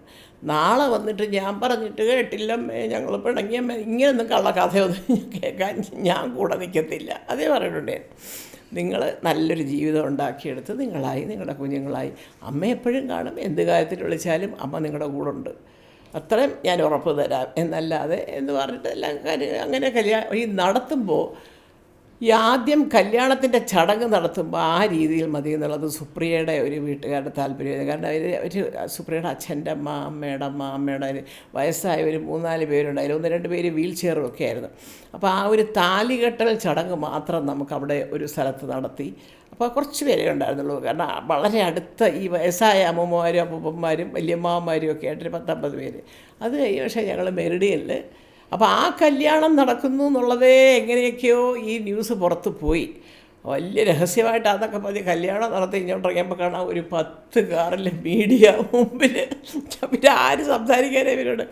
ഞാൻ പറഞ്ഞു, എൻ്റെ പൊന്നു കുഞ്ഞുങ്ങളെ, നിങ്ങളെ എല്ലാവരെയും വിളിച്ചുകൊണ്ട് 2-ാം തീയതി നമ്മുടെ മെറിഡിയനിൽ റിസപ്ഷനുണ്ട്, ഞാൻ വിളിക്കും. അങ്ങനെ ഒന്നും ഒളിച്ചു പോകില്ല. ഇതിൻ്റെ കാരണം ഇത് അങ്ങോട്ട് പോയി നോക്കിയിട്ട് അകത്തിരിക്കുന്ന കാഴ്ചക്കാർ കല്യാണത്തിന് വന്നവരാ. അപ്പോൾ അവർക്ക് മനസ്സിലായി കേട്ടോ, എല്ലാവരും അങ്ങ് ഒരു 60 വയസ്സിന് മുകളിലുള്ള ഒരു 50 പേര്. ഇപ്പം സിനിമയിലെ രാഷ്ട്രീയം ഒരുപാട് വരുന്നുണ്ട്. ഇപ്പം എമ്പുരാൻ എന്ന് പറയുന്ന സിനിമ വന്ന സമയത്ത് ഇപ്പം മല്ലികാമ്മ പറഞ്ഞ പോലെ തന്നെ ഒരുപാട് രാഷ്ട്രീയം സിനിമയിലേക്ക് ഇറങ്ങുന്നത് ഒരു പക്ഷേ കൺസേണിങ് ആവേണ്ട ഒരു കാര്യമല്ലേ, അല്ലെങ്കിൽ അങ്ങനത്തെ ഒരു പേടി വരാറുണ്ട്. ഇപ്പം നാളെ ഭാവിയിൽ സിനിമയിലെ രാഷ്ട്രീയം ഇത്രയധികം വരുന്ന അതിനെക്കുറിച്ച് ചിന്തിക്കോ? അല്ല, അത് സിനിമയല്ല. കാരണം പലരും പറയുന്നത് സിനിമ അങ്ങനെ ചെയ്തു കഴിഞ്ഞാൽ അല്ല. മോളെ ഞാൻ ചോദിക്കട്ടെ, എത്രയോ കാലങ്ങളായിട്ട് സിനിമ വരുന്നു, കായംകുളം കൊച്ചുണ്ണി, ഇത്തിക്കരപ്പക്കി, ഇപ്പം അതിന് ശേഷം പിന്നെ ഇപ്പം ഇവരൊക്കെ അഭിനയിക്കാൻ തുടങ്ങിയതിന് ശേഷം തന്നെ രാഷ്ട്രീയമുള്ള എത്ര സിനിമകൾ വരുന്നു അല്ലേ? ഇപ്പം മറ്റേ എന്താ മുഖ്യമന്ത്രിയായിട്ട് ജഗദീഷ്, അങ്ങനെ ഒരുപാട് കഥാപാത്രങ്ങൾ, രാഷ്ട്രീയ കഥാപാത്രങ്ങളെ തന്നെ അവതരിപ്പിക്കുന്ന സിനിമകൾ ഒരുപാട് വന്നു. അന്നങ്ങാണ് ഈ ബഹളം കണ്ടിട്ടുണ്ടോ? ഇല്ല. ഈ ബഹളത്തിൻ്റെ പിന്നിൽ സിനിമയല്ല, ഇതിൻ്റെ പിന്നിലുള്ളത് രാഷ്ട്രീയമാണ്. കാരണം ഇത് പറഞ്ഞ് ഇഞ്ചക്റ്റ് ചെയ്യുകയാണ്, ഇത് നിങ്ങൾക്കെതിരാണ്, ഇത് നിങ്ങൾക്ക്. ഒറ്റ ദിവസം ഈ നാട്ടിലെ ജനങ്ങൾ ജാതിമത ഭേദമന്യേ ഒന്ന് പ്രതികരിക്കട്ടെ, അപ്പം കാണാം ഇവരെല്ലാവരും മിണ്ടാതിരിക്കും വായടച്ച് വെച്ചുകൊണ്ട്. അങ്ങനെയാണെങ്കിൽ പിന്നെ ഇതിന് മുമ്പേ പറയണമല്ലോ. എത്രയോ വേലിത്തമ്പി തിളവട്ടുള്ള പടങ്ങൾ വരെ ഇവിടെ വന്നിരിക്കുന്നു. ഞങ്ങളൊക്കെ കണ്ട പടങ്ങളല്ലേ പണ്ട് രാഗിണിയുമൊക്കെ അഭിനയിച്ചത്. അവിടം തൊട്ട് പല പടങ്ങളും എടുത്തു കഴിഞ്ഞാൽ വടക്കൻ കഥകൾ, അതേപോലെ തന്നെ മറ്റ് രാഷ്ട്രീയ ചായ്വുള്ള സഖാക്കളുടെ കഥകൾ അല്ലേ, നമ്മൾ എന്തെല്ലാം കണ്ടിരിക്കും. ഇപ്പോൾ സായാഹ്നം എന്ന് പറഞ്ഞ ശരത്തിൻ്റെ ഒരു നല്ല ഗംഭീര പടം, ഞാനൊരു ജൂറി ആയിരിക്കുമ്പോൾ ആ സിനിമ കണ്ടിട്ടുള്ളതാണ്. അതിനകത്ത് സഖാവ് EMS പറ്റിയാണ്. ഓഹോ, ഇത് അദ്ദേഹത്തിന് പൊക്കാൻ വേണ്ടി എടുത്ത സിനിമയാണല്ലേ, അത് കാണരുത് അത് കമ്മ്യൂണിസ്റ്റ് എന്ന് പറഞ്ഞ അത് അടി കൊടുക്കണ്ടേ അങ്ങനെ പറയുന്നതിന്. സഖാവ് EMS എന്ന് പറയുന്നത് ബഹുമാനിക്കപ്പെടേണ്ട വ്യക്തി തന്നെയാണ്, യാതൊരു സംശയമില്ല. അപ്പോൾ അദ്ദേഹത്തിനെക്കുറിച്ചൊരു ചിത്രം എടുത്താൽ ഇവിടെ അത് കമ്മ്യൂണിസ്റ്റുകാരുടെ പടമാണെന്ന് പറയുന്നവൻ മണ്ടനെന്നേ ഞാൻ പറയുള്ളൂ. അവനതല്ല പറയണ്ട. മോളെ ഇത് നമ്മുടെ നാട് ഭരിച്ചിരുന്ന അല്ലെ മക്കളെ നാട് ഭരിച്ചിരുന്ന ഒരു നല്ലവനായ രാഷ്ട്രീയ നേതാവാണ്. ഒരുപാട് ഇപ്പോൾ ഒരു കമ്മ്യൂണിസ്റ്റ് നേതാവ് വരുമ്പോൾ കോൺഗ്രസ്സുകാർ ചീത്ത വിളിക്കും, അല്ലെങ്കിൽ വിളിച്ചില്ലേ അവരുടെ ആളുകൾ വഴക്ക് പറയും. നല്ല മനുഷ്യൻ എന്ന് പറയാൻ പറ്റുമോ കോൺഗ്രസ്സുകാർക്ക്? അങ്ങനെ ഒരിക്കലും പറയത്തില്ല, ആണെങ്കിലും പറയത്തില്ല. അതിൻ്റെ വേറൊരു വകഭേദം എന്താണെന്ന് വെച്ചാൽ ഈ ചീത്തയെല്ലാം വിളിച്ചാലും ഒരു ഓണസദ്യ വരുമ്പോഴും ഇഫ്താർ വരുമ്പോഴും ഒക്കെ അവരുടെ മര്യാദയാണ് അവിടെ പോയി നമസ്കാരം ചോറുണ്ടു എന്നാൽ പിന്നെ ഞാൻ വരത്തില്ല എന്ന് പറഞ്ഞാൽ പോരെ. അതല്ല, അത് പോകണം. അതാണ് അന്തസ്സെന്ന് പറയുന്നത്. ഞാനതൊന്നും തെറ്റായിട്ട് പറയത്തില്ല. രാഷ്ട്രീയം വേറെ, വ്യക്തിബന്ധങ്ങൾ വേറെ എന്ന് പറഞ്ഞാൽ ഇവിടെ ഇപ്പോൾ പറയാം വ്യക്തിബന്ധം വെച്ചുകൊണ്ട് അവരുടെ കാര്യം സാധിച്ചിട്ട് എന്താണ് അതിന് മാത്രമേ സാധിക്കാനിരിക്കുന്നത്? ഒന്നും അറിയാതെ ആയിരിക്കാം. ഇവരെല്ലാവരും ഫോക്കസ് ചെയ്തത് പൈസയിലാണ്. നമ്മുടെ വിരിച്ചെടുത്തു, അങ്ങനെ ചെയ്തു. അപ്പോഴും ഞാൻ പറഞ്ഞത് ഈ അടുത്ത കാലത്ത് ആ കോട്ടയം മെഡിക്കൽ കോളേജിൽ ഒരു കെട്ടിടം ഇടിഞ്ഞ് വീഴുമ്പോൾ ഞാൻ പറഞ്ഞു, എന്തിനാണ് ആരോഗ്യവകുപ്പ് മന്ത്രിയെ മാത്രം അതിൽ ഈ പ്രതിയാക്കുന്നത്?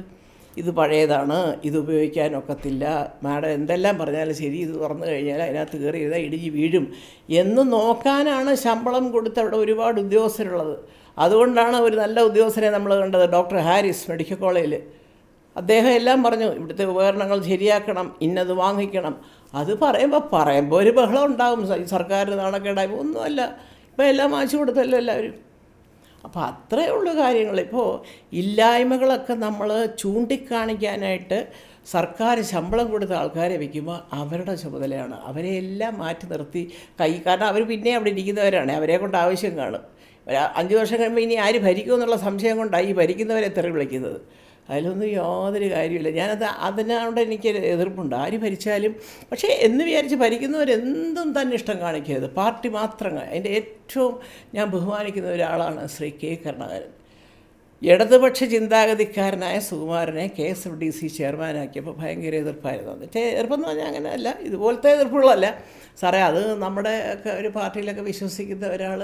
അപ്പോൾ അദ്ദേഹം പറഞ്ഞ കാര്യം, ഇത് സിനിമയാണ്, ചിത്രാഞ്ജലി എൻ്റെ സ്വപ്നമാണ്, അവിടെ നന്നാവണം, അവിടെ പലതും കൊണ്ടുവരണം. എന്നിട്ട് അന്ന് ജയകുമാർ IAS സാറാണ് MD. ഇവർ രണ്ടുപേരും കൂടെ എന്തെല്ലാം പദ്ധതികളാണ് അവിടെ കൊണ്ടുവരാനായിട്ട് റിട്ടേണായിട്ട് എഴുതിയ ഫയൽ എൻ്റെ കയ്യിലുണ്ട്. അടുത്ത ഒരു സർക്കാർ വരുമ്പോൾ സിനിമാ വകുപ്പ് മന്ത്രിക്ക് ഞാനിത് കൊടുക്കും, ഇത്രയും കാര്യങ്ങൾ ഇതിനകത്ത് ചെയ്യാൻ പറ്റും സാറെന്നും പറഞ്ഞു. ഉറപ്പാണ്, പക്ഷെ വെറുതെ കൊണ്ടല്ല. അപ്പോൾ അങ്ങനെ അത് പറയാൻ ശ്രീ കെ കരുണാകരന് ധൈര്യം കാണിച്ചു എന്നുള്ളത് ഒരു വലിയ കാര്യമാണ്. ഒരു സ്ഥാപനം തുടങ്ങി, ഇതേ ചിത്രാഞ്ജലി വല്ല തെലുങ്ക് നാട്ടിലോ തമിഴ്നാട്ടിലോ ഒക്കെയാണ് കിട്ടിയിരുന്നെങ്കിൽ എന്തായിപ്പോയി, ഒരു വലിയ സ്റ്റുഡിയോ ആയി മാറിയേനെ അതിപ്പോഴും. അപ്പോൾ അതുകൊണ്ട് ഈ ഭരണകർത്താക്കളെ കുറ്റം പറഞ്ഞ് നമുക്ക് അതൊരു കുറ്റം പറയാം. അത് പറയേണ്ട കാര്യം, ഇപ്പോൾ ഈ പറഞ്ഞതിൻ്റെ തൊട്ട് റോഡ് ശരിയല്ല, അല്ലെങ്കിൽ വെള്ളം പോകുന്നില്ല, കുടിവെള്ളം കിട്ടുന്നില്ല, അതിനൊക്കെ അതാത് പഞ്ചായത്തുകളിലോ മുനിസിപ്പാലിറ്റിയിലോ ഒക്കെ ബന്ധപ്പെട്ടവരെ അറിയിക്കുക. അങ്ങനെയല്ലേ ഞാൻ എൻ്റെ വെള്ളത്തിൻ്റെ പ്രശ്നം മല്ലിക ചേച്ചി താണ്ട പോകുന്ന ചെമ്പിനകത്ത് പറഞ്ഞുകൊണ്ട് ട്രോള് വന്നപ്പോൾ ഞാൻ പോയി, കാരണം ഞാൻ നേരിട്ട് സെക്രട്ടേറിയറ്റിൽ പോയി ഏത് കൊടുത്തു സാർ, അത് വീടിൻ്റെയോ ഒന്നും അല്ല പ്രശ്നമല്ല, പുറകിലൊരു തോടുണ്ട്, അത് ഓവർഫ്ലോ ചെയ്യുന്നു, അതിനകത്ത് ഒരുപാട് വേസ്റ്റ് കൊണ്ടുവന്നിടുകയാണ്. ഇപ്പോൾ അതാണ് ഞാൻ എപ്പോഴും 2 കൈയും എടുത്ത് സഖാവ് പിണറായി വിജയനെ കുമ്പിടുന്നതിൻ്റെ കാര്യമാണ്. ഞാൻ ഒറ്റ പ്രാവശ്യമേ ഞാൻ അദ്ദേഹത്തിനെ ചെന്ന് കണ്ട് പറഞ്ഞുള്ളൂ. പിറ്റേ ദിവസം വന്നു, അതിൻ്റെ ക്ലീൻ ചെയ്തു, വീതി കൂട്ടി, അതിപ്പോൾ ഒരു പ്രശ്നമില്ലല്ലോ.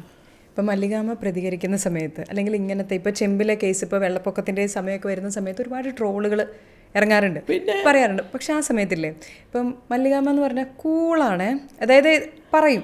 ട്രോള് എഴുതിയ ആൾക്കാരോട് ഞാൻ പറഞ്ഞു നന്ദിയുണ്ട് മോനെ, എൻ്റെ റോഡ് ശരിയായിരുന്നു. പക്ഷെ ഞാൻ ചോദിക്കട്ടെ, ഇത് നമ്മളിങ്ങനെ കൂളായിട്ട് പറഞ്ഞു വിടുമെങ്കിലും ഉള്ളിൻ്റെ ഉള്ളിൽ ചിലർ പറയുക കണ്ണീര് തുടച്ചിട്ട് പറ, മുഖത്ത് ചിരിയാണെങ്കിൽ ഉള്ളിൽ കണ്ണീരായിരിക്കുന്നു. ശരിക്കും ഇത്രയധികം വിമർശനങ്ങളും ട്രോളുകളും വരുന്ന സമയത്ത് ഉള്ളിൻ്റെ ഉള്ളിൽ മല്ലികാമ്മയ്ക്ക് അതെങ്ങനെയാണ് ഫീൽ? അല്ല, എനിക്ക് എന്നെ ട്രോൾ ചെയ്യാൻ എനിക്ക് ഒരു ഫീലിംഗും ഇല്ല. ഞാൻ ഇപ്പോൾ ഈ അടുത്ത കാലത്ത് എനിക്ക് ഫീൽ ചെയ്ത സംഭവങ്ങൾ, മോനെ ഇത് ആവശ്യമില്ലാതെ തെറ്റിദ്ധരിച്ച് അതിൻ്റെ പിന്നിൽ ആരോ ഉണ്ട് കേട്ടോ, 100% ആരോ ഉണ്ട്. അല്ലാതെ ഒന്നും കേരളത്തിലെ ജനങ്ങൾക്ക്, അതായത് അക്ഷരാഭ്യാസമുള്ള ജനങ്ങൾക്ക്, ഈ കൂലിയെഴുത്തുകാരല്ലാത്തവർക്കറിയാം അങ്ങനത്തെ ഒരു വീട്ടുകാരല്ല അവർ. അവർക്ക് അതിൻ്റെ ആവശ്യമില്ല എന്നുള്ളത് നന്നായിട്ടറിയാം. പ്രത്യേകിച്ച് പൃഥ്വിരാജൊന്നും ഈ വേണ്ടാത്ത കമൻസിനും ഒപ്പം ചെന്നിരുന്ന് സംസാരിക്കുന്ന ആളല്ല. അത് അവിടെയുള്ള എല്ലാ സൂപ്പർ മെഗാ സ്റ്റാറുകൾക്കും അറിയാം. അവന് ഈ നുണ പറയാനൊന്നും കിട്ടത്തില്ല കൂടിയിരുന്നത്. അതില്ല, അതുള്ളവരുണ്ട്, അതിനകത്ത് വേറെ ആൾക്കാരുണ്ട്. അപ്പോൾ അതുകൊണ്ട് തന്നെ അവനെക്കുറിച്ച് ഇത് എന്തറിഞ്ഞിട്ടാണ് ഇവന്മാരൊക്കെ ഈ അടുത്ത കാലത്തുണ്ട് ഏതോ ഒരു സോഷ്യൽ മീഡിയയിൽ ഒരു ചതിച്ചു മോഹൻലാൽ എന്നൊക്കെ പറയും. മോഹൻലാൽ പറയത്തില്ലല്ലോ ഞങ്ങൾ ചതിക്കുമെന്ന്, എൻ്റെ മോൻ ചതിക്കുമെന്ന് ഒരു കാലത്തും പറയത്തില്ല. ഞാൻ എഴുതി വെച്ച് തരാം ഒരു സ്റ്റാമ്പ് പേപ്പറിൽ. ഓരോരുത്തർ പറയുന്നുണ്ടല്ലോ പോക്കറ്റിൽ എഴുതി വെച്ചിട്ടുണ്ടെന്ന്. അതുപോലെ ഒരു 100 രൂപ പത്രം വാങ്ങിച്ചിരുന്നാൽ ഞാൻ ഒപ്പിട്ട് എഴുതി തരാം. ഒരു കാലത്ത് മോഹൻലാൽ പറയത്തില്ല ഞാനോ എൻ്റെ മക്കളോ എൻ്റെ കുടുംബമോ അദ്ദേഹത്തെ ചതിക്കാനിരിക്കുന്നവരാണെന്ന് പറയത്തില്ല.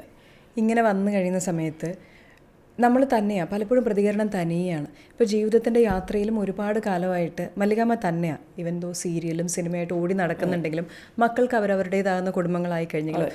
പക്ഷേ ശരിക്കും ഈ പറയുന്നൊരു ഏകാന്തത, ഇപ്പോൾ എൻ്റെ അപ്പച്ചൻ മരിച്ചിട്ട് 10 കൊല്ലമായി. അമ്മ ഭക്ഷണം കഴിക്കുന്ന സമയത്ത് എന്നോട് പറഞ്ഞു, ഒരു കെട്ടിടമാണ് 2 നിലയാണ് ഞങ്ങൾ. പറഞ്ഞാൽ ഭക്ഷണം കഴിക്കുമ്പോൾ പെട്ടെന്ന് എനിക്കൊരു കരച്ചിൽ വരും, തന്നെ എന്നൊരു തോന്നൽ വരും എന്നുള്ളത്. മല്ലികാമ്മയ്ക്ക് ശരിക്കും ജീവിതത്തിൽ എപ്പോഴെങ്കിലും അങ്ങനെ ഒരു ഏകാന്തത വരാറുണ്ടോ? അങ്ങനെയല്ല, എനിക്ക് സങ്കടം വരുന്നത് ഈ ഓണമൊക്കെ വരുമ്പോൾ എന്താ വെച്ചാൽ അത് തോന്നാൻ കാരണമുണ്ട്. സുഖേട്ടനെ ഭയങ്കര തിരക്ക്, 43 പടം ഒരു വർഷം അഭിനയിച്ചിട്ടുള്ളൊരു നടനാണ് സുഖേട്ടൻ. അപ്പോൾ എന്തായാലും ഓണത്തിനന്ന് വെളുപ്പിനെ വന്നിട്ട് ഉണ്ടിട്ട് അന്ന് രാത്രിയിലത്തെ ഊണം കഴിഞ്ഞ് പിറ്റേ ദിവസം വെളുപ്പിനെ തിരിച്ചു പോകും. ആ ഒരു ഓണ ദിവസം മല്ലികയുടെ കൂടെ വേണം എന്ന് അദ്ദേഹത്തിന് ഒരിതുണ്ട്. ഏതൊക്കെ ഈ അന്നൊക്കെ കേരളത്തിലേ ഉള്ള ഷൂട്ടിങ്, ഇങ്ങനെ വിദേശത്തൊന്നും ഇല്ല, അത് പറയണമല്ലോ. അപ്പോൾ അങ്ങനെ വരും. അപ്പോൾ അത് കാരണം അങ്ങനെ വരുമ്പോഴത്തേക്ക് അന്ന് ഇവർ കൊച്ചല്ലേ. അപ്പോൾ ഈ സുഖേട്ടൻ വരുന്ന കാറിൻ്റെ ഹോൺ കേൾക്കുമ്പോഴേ രണ്ടും കൂടെ ഓടി ഇറങ്ങി ചെല്ലും, അച്ഛാ അച്ഛാ എന്ന് പറയും. അപ്പം ഞാൻ ഈ ഓണക്കോടി നേരത്തെ വാങ്ങിച്ചു വെച്ചാൽ കൊടുക്കത്തില്ല, സുഖേട്ടനും കൂടെ വരുമ്പോഴേ കൊടുക്കത്തുള്ളൂ മക്കൾക്ക്. അപ്പോൾ അങ്ങനെയൊക്കെയുള്ള ചില സംഭവങ്ങളൊക്കെ ഓർക്കുമ്പോൾ അയ്യോ കഷ്ടം. പക്ഷേ ഇപ്പോൾ എന്താണെന്ന് വെച്ചാൽ ചിലപ്പോൾ ചില ഓണത്തിന്, ഇപ്പോൾ ഫോർ എക്സാമ്പിൾ ഇപ്പോൾ ഏതെങ്കിലും പടം ആടുജീവിതം എന്നൊക്കെ പറഞ്ഞാൽ ജോർദാനിലൊക്കെ നടക്കുകയില്ലേ. അപ്പോൾ അതുപോലെ തന്നെ ലണ്ടനിൽ അല്ലെങ്കിൽ അമേരിക്കയിൽ ഒക്കെ നടക്കുമ്പോൾ അവിടെ നിന്ന് ഇനിയിപ്പോൾ തിരുവോണമാണെന്ന് പറഞ്ഞ് എങ്ങനെ വരും. അപ്പം ഞാനിപ്പോൾ പറഞ്ഞത് എന്താണെന്ന് വെച്ചാൽ മോനെ അങ്ങനെയൊന്നും പറയണ്ട, അയ്യോ ടിക്കറ്റ് തന്നെ എത്ര രൂപയാണ്, വെറുതെ കളയണ്ട, അത് എന്തിനാ അത് അത്ര ബുദ്ധിമുട്ട്, പിന്നെ 10-16 മണിക്കൂർ ജെറ്റ് ലാഗ് അത് ഇത്. അപ്പം ഞാനിപ്പോൾ പറയാം, ഈ ഡേറ്റ് നിങ്ങൾ ഓർമ്മയുണ്ടല്ലോ, ആ സമയത്ത് കേരളത്തിനകത്തൊക്കെയാണ് ഷൂട്ട് ചെയ്യുന്ന പടം ചെയ്യുക, എന്നിട്ട് അന്നത്തെ ദിവസം മാത്രം. അതിപ്പോൾ ഒരു ആഗ്രഹം, വയസ്സായപ്പോൾ തുടങ്ങിയതാണ്. ഇല്ലെങ്കിൽ എന്നാലും ഞാൻ അവരെ നിർബന്ധിക്കത്തില്ല, കാരണം അവർക്കത് നല്ല ആഗ്രഹമുണ്ട്. അപ്പോൾ അമ്മ അത് ഒന്നും കൂടെ എടുത്ത് പറയുമ്പോൾ പറ്റിയില്ലെങ്കിൽ ഒരു വിഷമം. അത് 2 പേർക്കും ഇപ്പോഴും ഉണ്ട് കേട്ടോ. അത് മാത്രമാണ് എനിക്ക് ഈശ്വരൻ തന്നിരിക്കുന്ന ഒരു ഭാഗ്യം. ഇനിയിപ്പം മരുമക്കൾക്ക് അത് പൂർണ്ണമായിട്ട് അറിയാമോയെന്ന് എനിക്കറിയില്ല. പക്ഷേ എൻ്റെ 2 മക്കൾക്കും ഓണത്തിനും എൻ്റെ പിറന്നാളിനും എന്നോടൊപ്പം ഇരുന്ന് ഊണ് കഴിക്കണമെന്ന് വലിയ ആഗ്രഹമുണ്ട്. അതിനുവേണ്ടി അവർ പരമാവധി ശ്രമിക്കും. പക്ഷേ കഷ്ടം, ഇപ്പോൾ എനിക്ക് സങ്കടം തോന്നി. അവനെന്തോ ഒരു സൈമ അവാർഡോ മറ്റോ ആയിരുന്നു. 6-ാം തീയതി ദുബായിലോ അവിടെ 6-7 ഒക്കെ 2 ഫംഗ്ഷനായിരുന്നു. അപ്പോൾ 5-ാം തീയതി തിരുവോണം, 4-ാം തീയതി വൈകുന്നേരം വന്നു, 5-ാം തീയതി ഊണ്, 4-ാം തീയതി രാത്രി എൻ്റെ ചേട്ടനുണ്ടായിരുന്നു അമേരിക്കയിൽ. ഞങ്ങളെല്ലാം കൂടെ ഭക്ഷണം കഴിച്ചപ്പോൾ ഉത്രാട സദ്യ അമ്മാവൻ്റെ കൂടെ. ഇത് കഴിഞ്ഞ് തിരുവോണത്തിൻ്റെ അന്ന് പോയി അവന്. കാരണം എന്താ വെച്ചാൽ അന്ന് പോയെങ്കിൽ 6-ാം തീയതിയിലത്തെ പരിപാടിക്ക് അവിടുത്തെ. അപ്പോൾ ഞാൻ ആലോചിച്ചു, കഷ്ടം, എൻ്റെ ദൈവമേ എന്തൊരു യാത്രയായെന്ന് എനിക്ക് തോന്നി. എന്നാലും എനിക്ക് ഉള്ളിൻ്റെ ഉള്ളിൽ ഈ തിരുവോണം അല്ലെങ്കിൽ എൻ്റെ പിറന്നാളൊക്കെ വരുമ്പോൾ ഞാൻ പറയണം, ഇനി ഇത്രയും കാലം കൂടെയൊക്കെ ഇരിക്കുമോ, ഇല്ല 10-70 വയസ്സായി എന്നൊക്കെ പറയുമ്പോൾ അവർക്കും അതൊരു വിഷമമാണ്. അപ്പോൾ അതുകൊണ്ട് ഞാനിപ്പോൾ ആ വാചകം അധികം പറയാറില്ല. എന്നിട്ട് അവരുടെ വിഷമം പറയാൻ അവരോട് പറയാം, അമ്മയോ അമ്മ അലകൃതയുടെയും നക്ഷത്രയുടെയൊക്കെ കല്യാണം കഴിഞ്ഞിട്ടേ അമ്മ പോകൂ എന്നൊക്കെ പറയുമെങ്കിലും ഉള്ളിൻ്റെ ഉള്ളിൽ അമ്മ അങ്ങനെ പറഞ്ഞു തുടങ്ങിയത് ഈ അടുത്ത കാലത്താണല്ലോ എന്നൊരു തോന്നൽ അവർക്കും വരാം. അതുകൊണ്ട് അങ്ങനെ ഒരു വിഷമം ചിലപ്പോൾ തോന്നാറുണ്ട്. ഒരു കാരണം സുഖേട്ടന് ഇത്രയും മെനക്കെട്ട്, എനിക്കിപ്പോഴും ഓർമ്മയുണ്ട്, ഒളിയമ്പുകൾ എന്ന് പറയുന്ന ഹരൺ സാറിൻ്റെ പടത്തിൻ്റെ സെറ്റിൽ നിന്ന് വെളുപ്പാങ്കാലത്തെ കണ്ട് തിരിച്ചു. രാത്രി ഷൂട്ടിംഗ് ഉണ്ടായിരുന്നു. 3 മണിക്ക് എങ്ങാണ്ട് തിരിച്ചിട്ട് ഒരു 7-7:30 മണിക്ക് രാവിലെ ഞാൻ കുളിച്ച് ഇങ്ങോട്ടിറങ്ങി. സുഖേട്ടൻ വന്ന് നേരെ കുളിക്കുന്നു, പൂജ. അപ്പം ഞാൻ ആലോചിച്ച്, ഈശ്വര ഉറങ്ങാതെ വന്ന് ഓണമായതുകൊണ്ട് കുഞ്ഞുങ്ങളും മല്ലികയും തിരുവനന്തപുരം എന്ന് പറഞ്ഞ് വന്നതല്ലേ. അപ്പോൾ ആ ഒരു വിചാരം എനിക്കിങ്ങനെ ഓർത്തോർത്ത് വരുമ്പോൾ മക്കളും അങ്ങനെ ഒരു ദിവസത്തെ അടുത്തേക്ക് ഒന്ന് വന്നാൽ മതിയായിരുന്നു എന്ന് തോന്നും, അത്രയേ ഉള്ളൂ.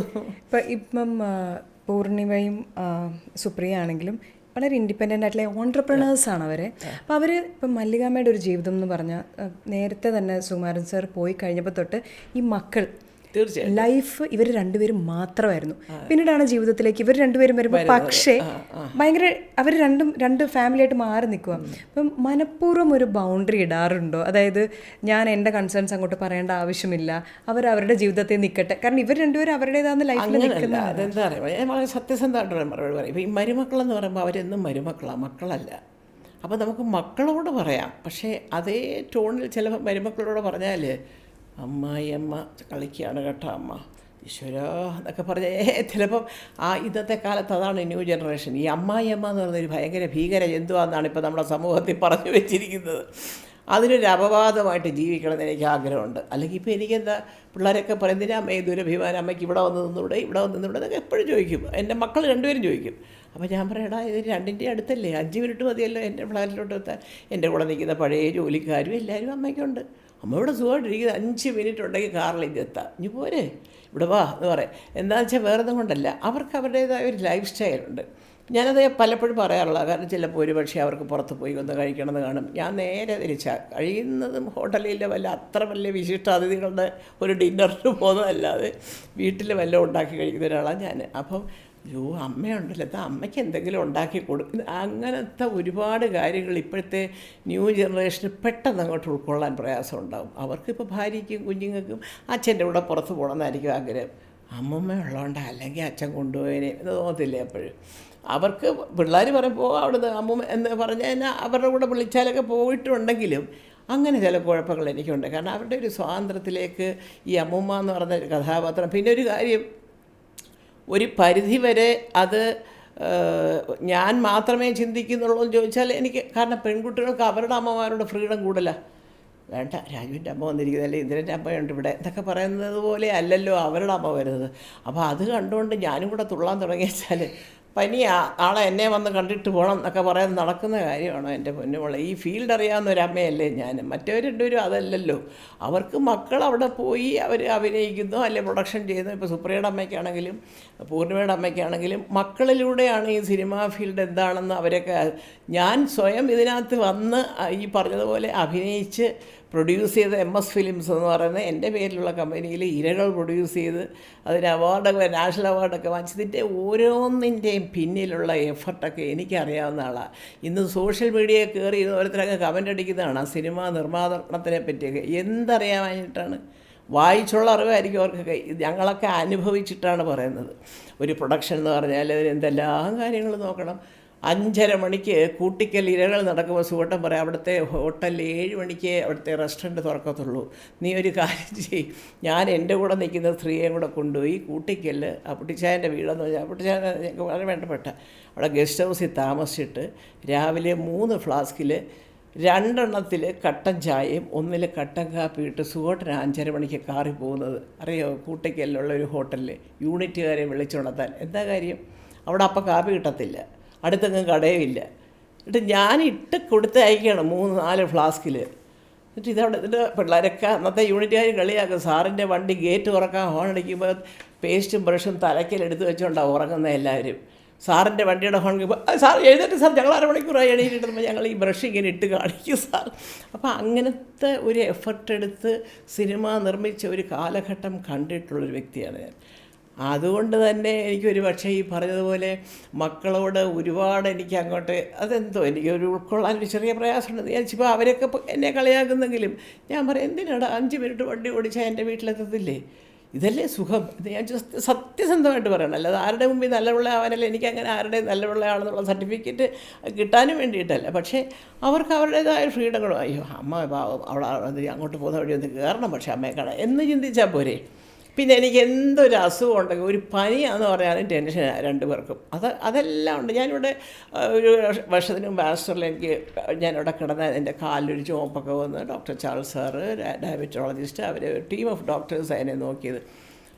2 പേരും ഫ്ലൈറ്റിൽ, അത് ലഡാക്കിലെങ്ങാണ്ടാണ് പൃഥ്വിരാജ്, അവരും വന്നു. ഇന്ദ്രൻ തിരുവനന്തപുരത്തെ ഷൂട്ടിംഗ് നിർത്തി വെച്ച് വന്നു. 2 പേരും അവിടെ ഇരുന്ന് 2 ദിവസം. ഞാൻ പറഞ്ഞു പൊയ്ക്കോ ഒന്നുമില്ല എന്നൊക്കെ പറഞ്ഞെങ്കിലും പോയില്ല.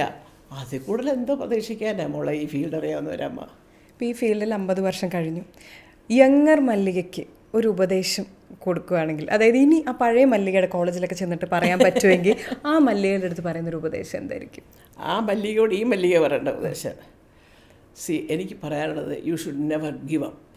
ഒന്നും നമ്മൾ പോയി തീർത്ത് നമ്മുടെ ജീവിതം പോയി ചുമ്മാതാ. നമുക്കൊരു ജീവിതം മുകളിലിരിക്കുന്ന ആളെ അറിഞ്ഞ് എഴുതി വെച്ചിട്ടാണ് താഴോട്ട് വിട്ടിരിക്കുന്നത്.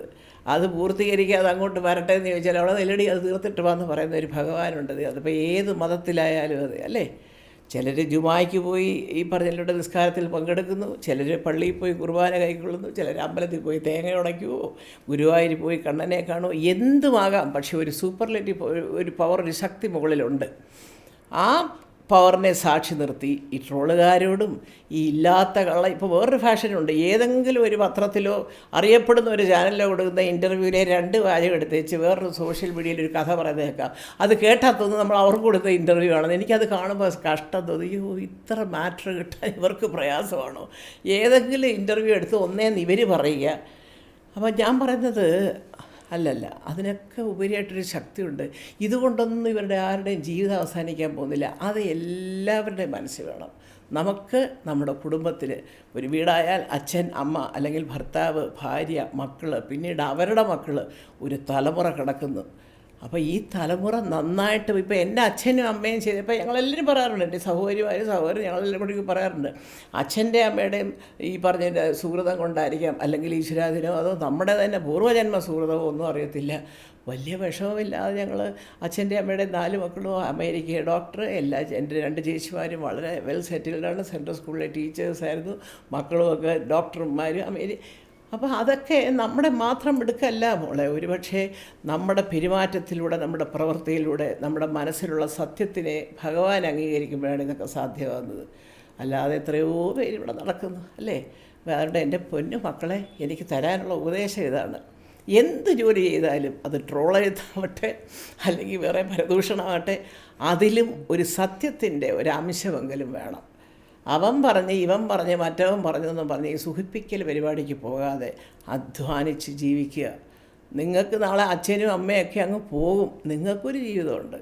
അപ്പം നിങ്ങളുടെ മക്കൾ എങ്ങനെ വരുന്നു എന്നുള്ളത് ആലോചിച്ച് വിഷമിക്കാനുള്ള ഒരവസ്ഥ സ്വയം കാശ് കൊടുത്ത് വാങ്ങിച്ച് കൈ വയ്ക്കരുത്. അത്രയേ ഉള്ളൂ എനിക്ക് പറയാൻ. ഇപ്പോൾ വത്സല ക്ലബിൻ്റെ ട്രെയിലർ കണ്ടു കഴിയുമ്പോൾ നമുക്ക് തോന്നുന്നത് ഒരു ഫാമിലി ഡ്രാമ. ഓഫ്കോഴ്സ് മല്ലികാമ്മ വന്നു കഴിയുമ്പോൾ പ്രതീക്ഷകൾ, നമ്മൾ ഈ പറഞ്ഞ പോലെ തന്നെ ഒരു കുറുമ്പുള്ള ഒരു അമ്മ, അങ്ങനത്തെ കുറേ കോമഡിയൊക്കെ നമ്മുടെ മനസ്സിലേക്കുണ്ട്. ശരിക്കും വത്സല ക്ലബ്ബ് എന്ന് പറയുമ്പോൾ എന്താണ് നമ്മൾ വത്സല ക്ലബ്ബുമായിട്ട് സിനിമ എന്നുള്ള വെറും ലെവലിൽ മാത്രമല്ല, ഒരുപാട് മാനസികമായിട്ട് എനിക്കൊരു വാത്സല്യമുള്ള സിനിമയാണ്. അതിൻ്റെ കാര്യം ഞാൻ പറയാം. അതിന് സംവിധായകൻ അനൂഷ് മോഹൻ ആരായിരുന്നു എന്നുള്ളത് മോളും കൂടെ അറിഞ്ഞിരിക്കണം. അഭ്യസ്തവിദ്യനായ ഒരു ചെറുപ്പക്കാരൻ. പൃഥ്വിരാജിൻ്റെ പടം ആദ്യം അഭിനയിച്ചത് നന്ദനമാണെങ്കിലും ആദ്യം റിലീസാകുന്നത് രാജസേന സാറിൻ്റെ നക്ഷത്രക്കണ്ണുള്ള രാജകുമാരൻ.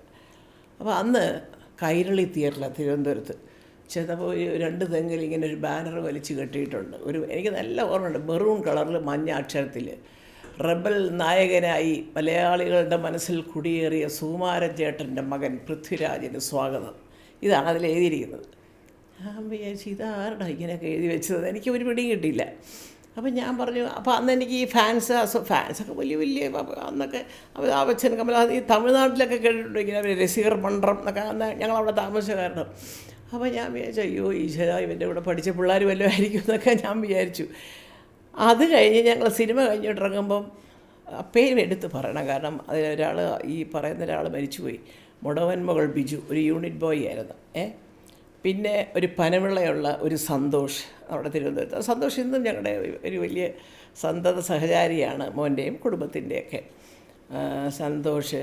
പിന്നെ അവരെ കുറച്ച് പേരൊക്കെ കൂടെ പറഞ്ഞു, ഞാൻ പറഞ്ഞു പിള്ളേരെ നിങ്ങൾ ഇപ്പോൾ ഓരോ ജോലിയൊക്കെ ചെയ്ത് ജീവിക്കുന്നവരല്ലേ, അങ്ങനെയൊക്കെ ഇറങ്ങിയത് അതിന് മാത്രമൊന്നും ആയില്ലല്ലോ, പൃഥ്വിരാജ് വരട്ടെ, ഒരു 1-2 കൊല്ലം കഴിഞ്ഞ് കുറച്ച് നല്ല പടമൊക്കെ അഭിനയിക്കുമ്പോൾ നിങ്ങൾ ഇഷ്ടപ്പെട്ട നടനാണെന്നൊക്കെ പറഞ്ഞ് കേൾക്കാൻ എനിക്ക് സന്തോഷമേ ഉള്ളൂ. എനിക്ക് അതിനകത്ത് ഒരു ഇതുമില്ല, എനിക്ക് അങ്ങനെ വലിയ ഇഷ്ടമാണ്, എൻ്റെ കുഞ്ഞിനെ ഇഷ്ടപ്പെടുന്ന കുറേ പേരുണ്ട് എന്നൊക്കെ പറഞ്ഞപ്പോൾ അപ്പോൾ അവർ വിചാരിച്ചിട്ട് അവർക്ക് വല്ല ഡിഗ്രി ഇല്ലാത്തതുകൊണ്ടൊക്കെ ഞാനിങ്ങനെയൊക്കെ പറഞ്ഞാണോ എന്നൊക്കെ പറഞ്ഞപ്പോൾ അയ്യോ കുറച്ച് കഴിയുമ്പോൾ കാണാം ചേച്ചി നമ്മളോട് നല്ല മിടുക്കൊരു 3-4 പേരുണ്ട് ചേച്ചി ഞങ്ങൾക്കെല്ലാം പറഞ്ഞു തരാൻ എന്ന് പറഞ്ഞപ്പോൾ ഞാൻ അനൂഷിനെ കണ്ടിട്ട് പോലുമില്ല. അവർ പറഞ്ഞൊരു പേര് അനൂഷിൻ്റെയാണ്. അനൂഷ് ഞങ്ങളുടെ കൂടെ. അനൂഷ് ആരാ എന്ന് ചോദിച്ചപ്പോൾ അന്ന് അനൂഷ് അത്യാവശ്യം ഈ പറഞ്ഞതുപോലെ വല്ല ഡിജിറ്റൽ വർക്കിനെ കുറിച്ച് സംസാരിക്കാനും അതെങ്ങനെ ഡിസൈൻ ചെയ്യണമെന്ന് സംസാരിക്കാനും അദ്ദേഹത്തിന് കമ്പനിയൊന്നും ഉണ്ടായിട്ടില്ല. അന്നേ ആ തരത്തിലുള്ള ഒരു ആർട്ടിസ്റ്റിക് വർക്കുകളല്ല, ഏത് വർക്കായാലും അതിനോടൊരു ടേസ്റ്റുള്ളൊരു കുട്ടിയാണ്. അങ്ങനെയാണ് ഞാൻ അനൂഷിനെ കാണുന്നത്. അപ്പോൾ പൃഥ്വിരാജ് ഫാൻസിൻ്റെ ഒരു അഡ്വൈസറെ പോലെയൊക്കെ ആദ്യം അങ്ങനെ ആൻറ്റി ഇങ്ങനെയാണ് ആൻറ്റി അങ്ങനെയാണ് ആൻറ്റി എന്നൊക്കെ പറഞ്ഞ് ഞാൻ അന്വേഷണെ കാണുന്ന കാലത്ത് അങ്ങനെ.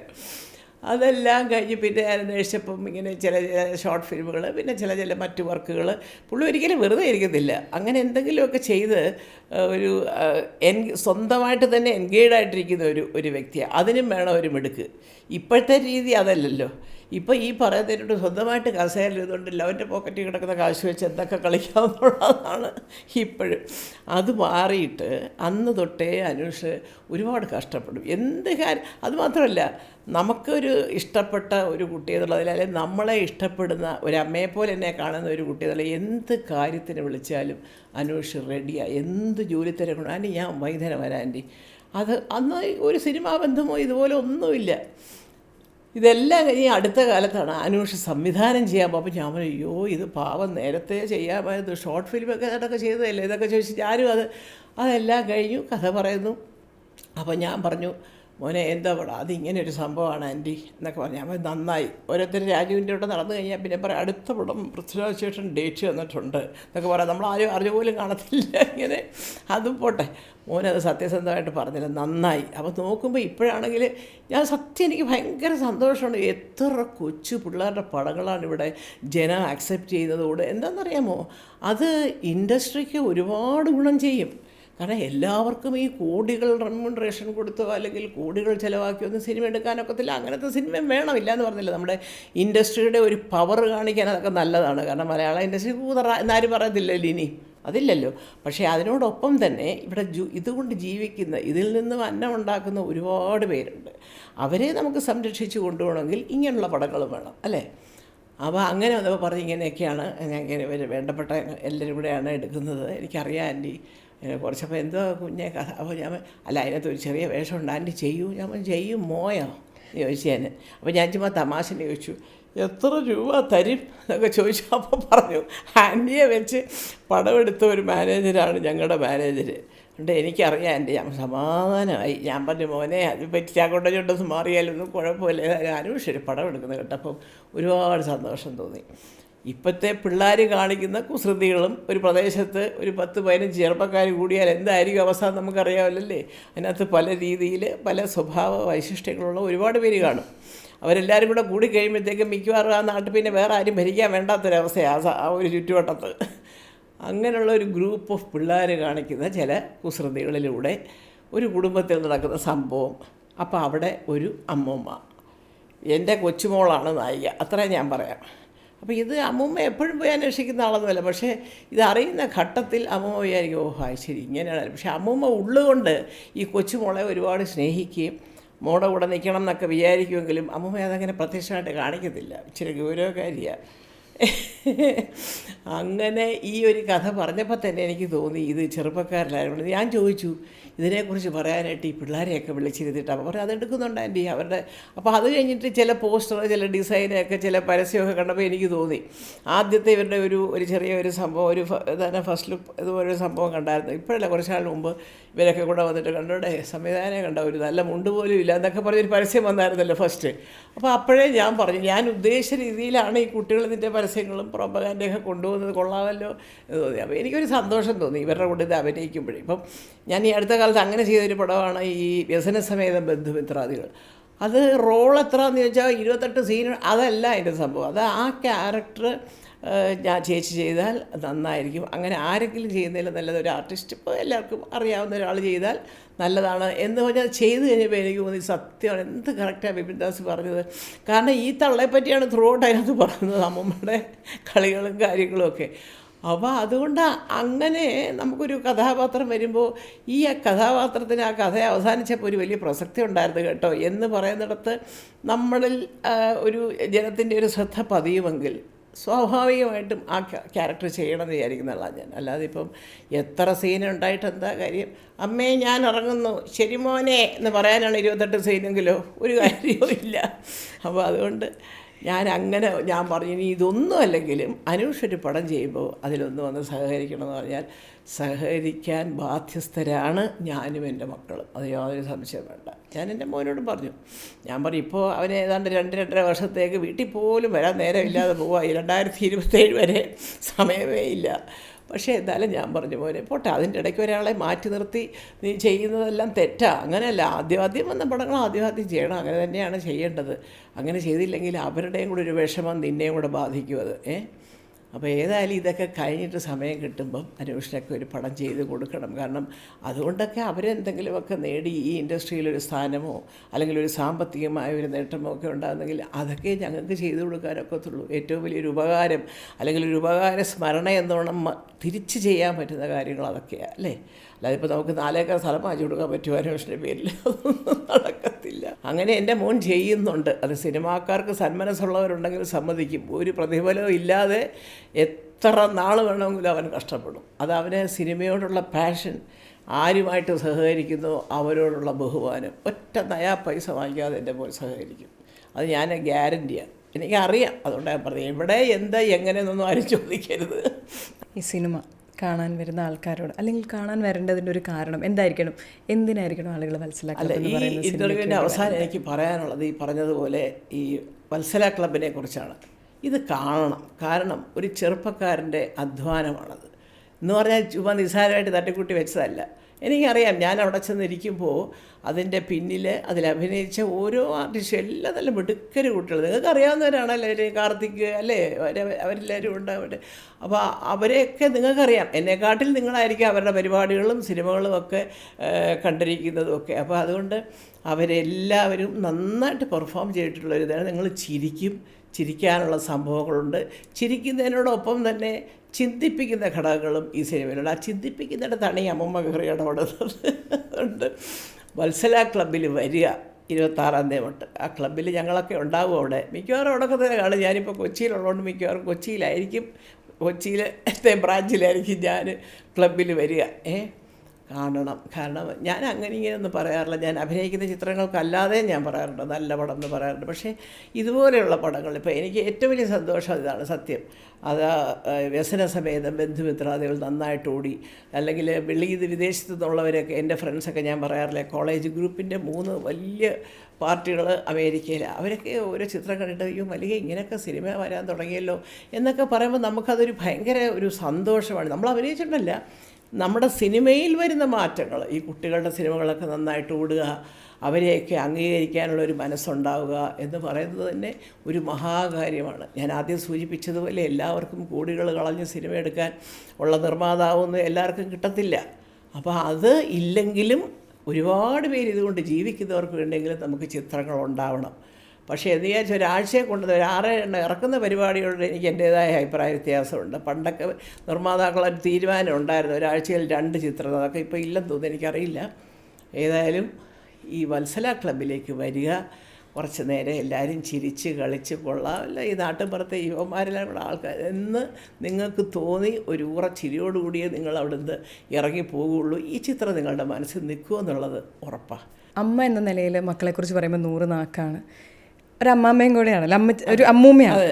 അപ്പോൾ ഈ പേരക്കുട്ടികൾ സാധാരണ കാര്യം സാധിക്കാനായിട്ട് അപ്പനും അമ്മ എതിർക്കുന്നതിന് വരെ അമ്മൂമ്മമാരെ വിളിക്കാറുണ്ടെന്ന് കേൾക്കാറുണ്ട്. 3 പേരക്കുട്ടികളുണ്ട്.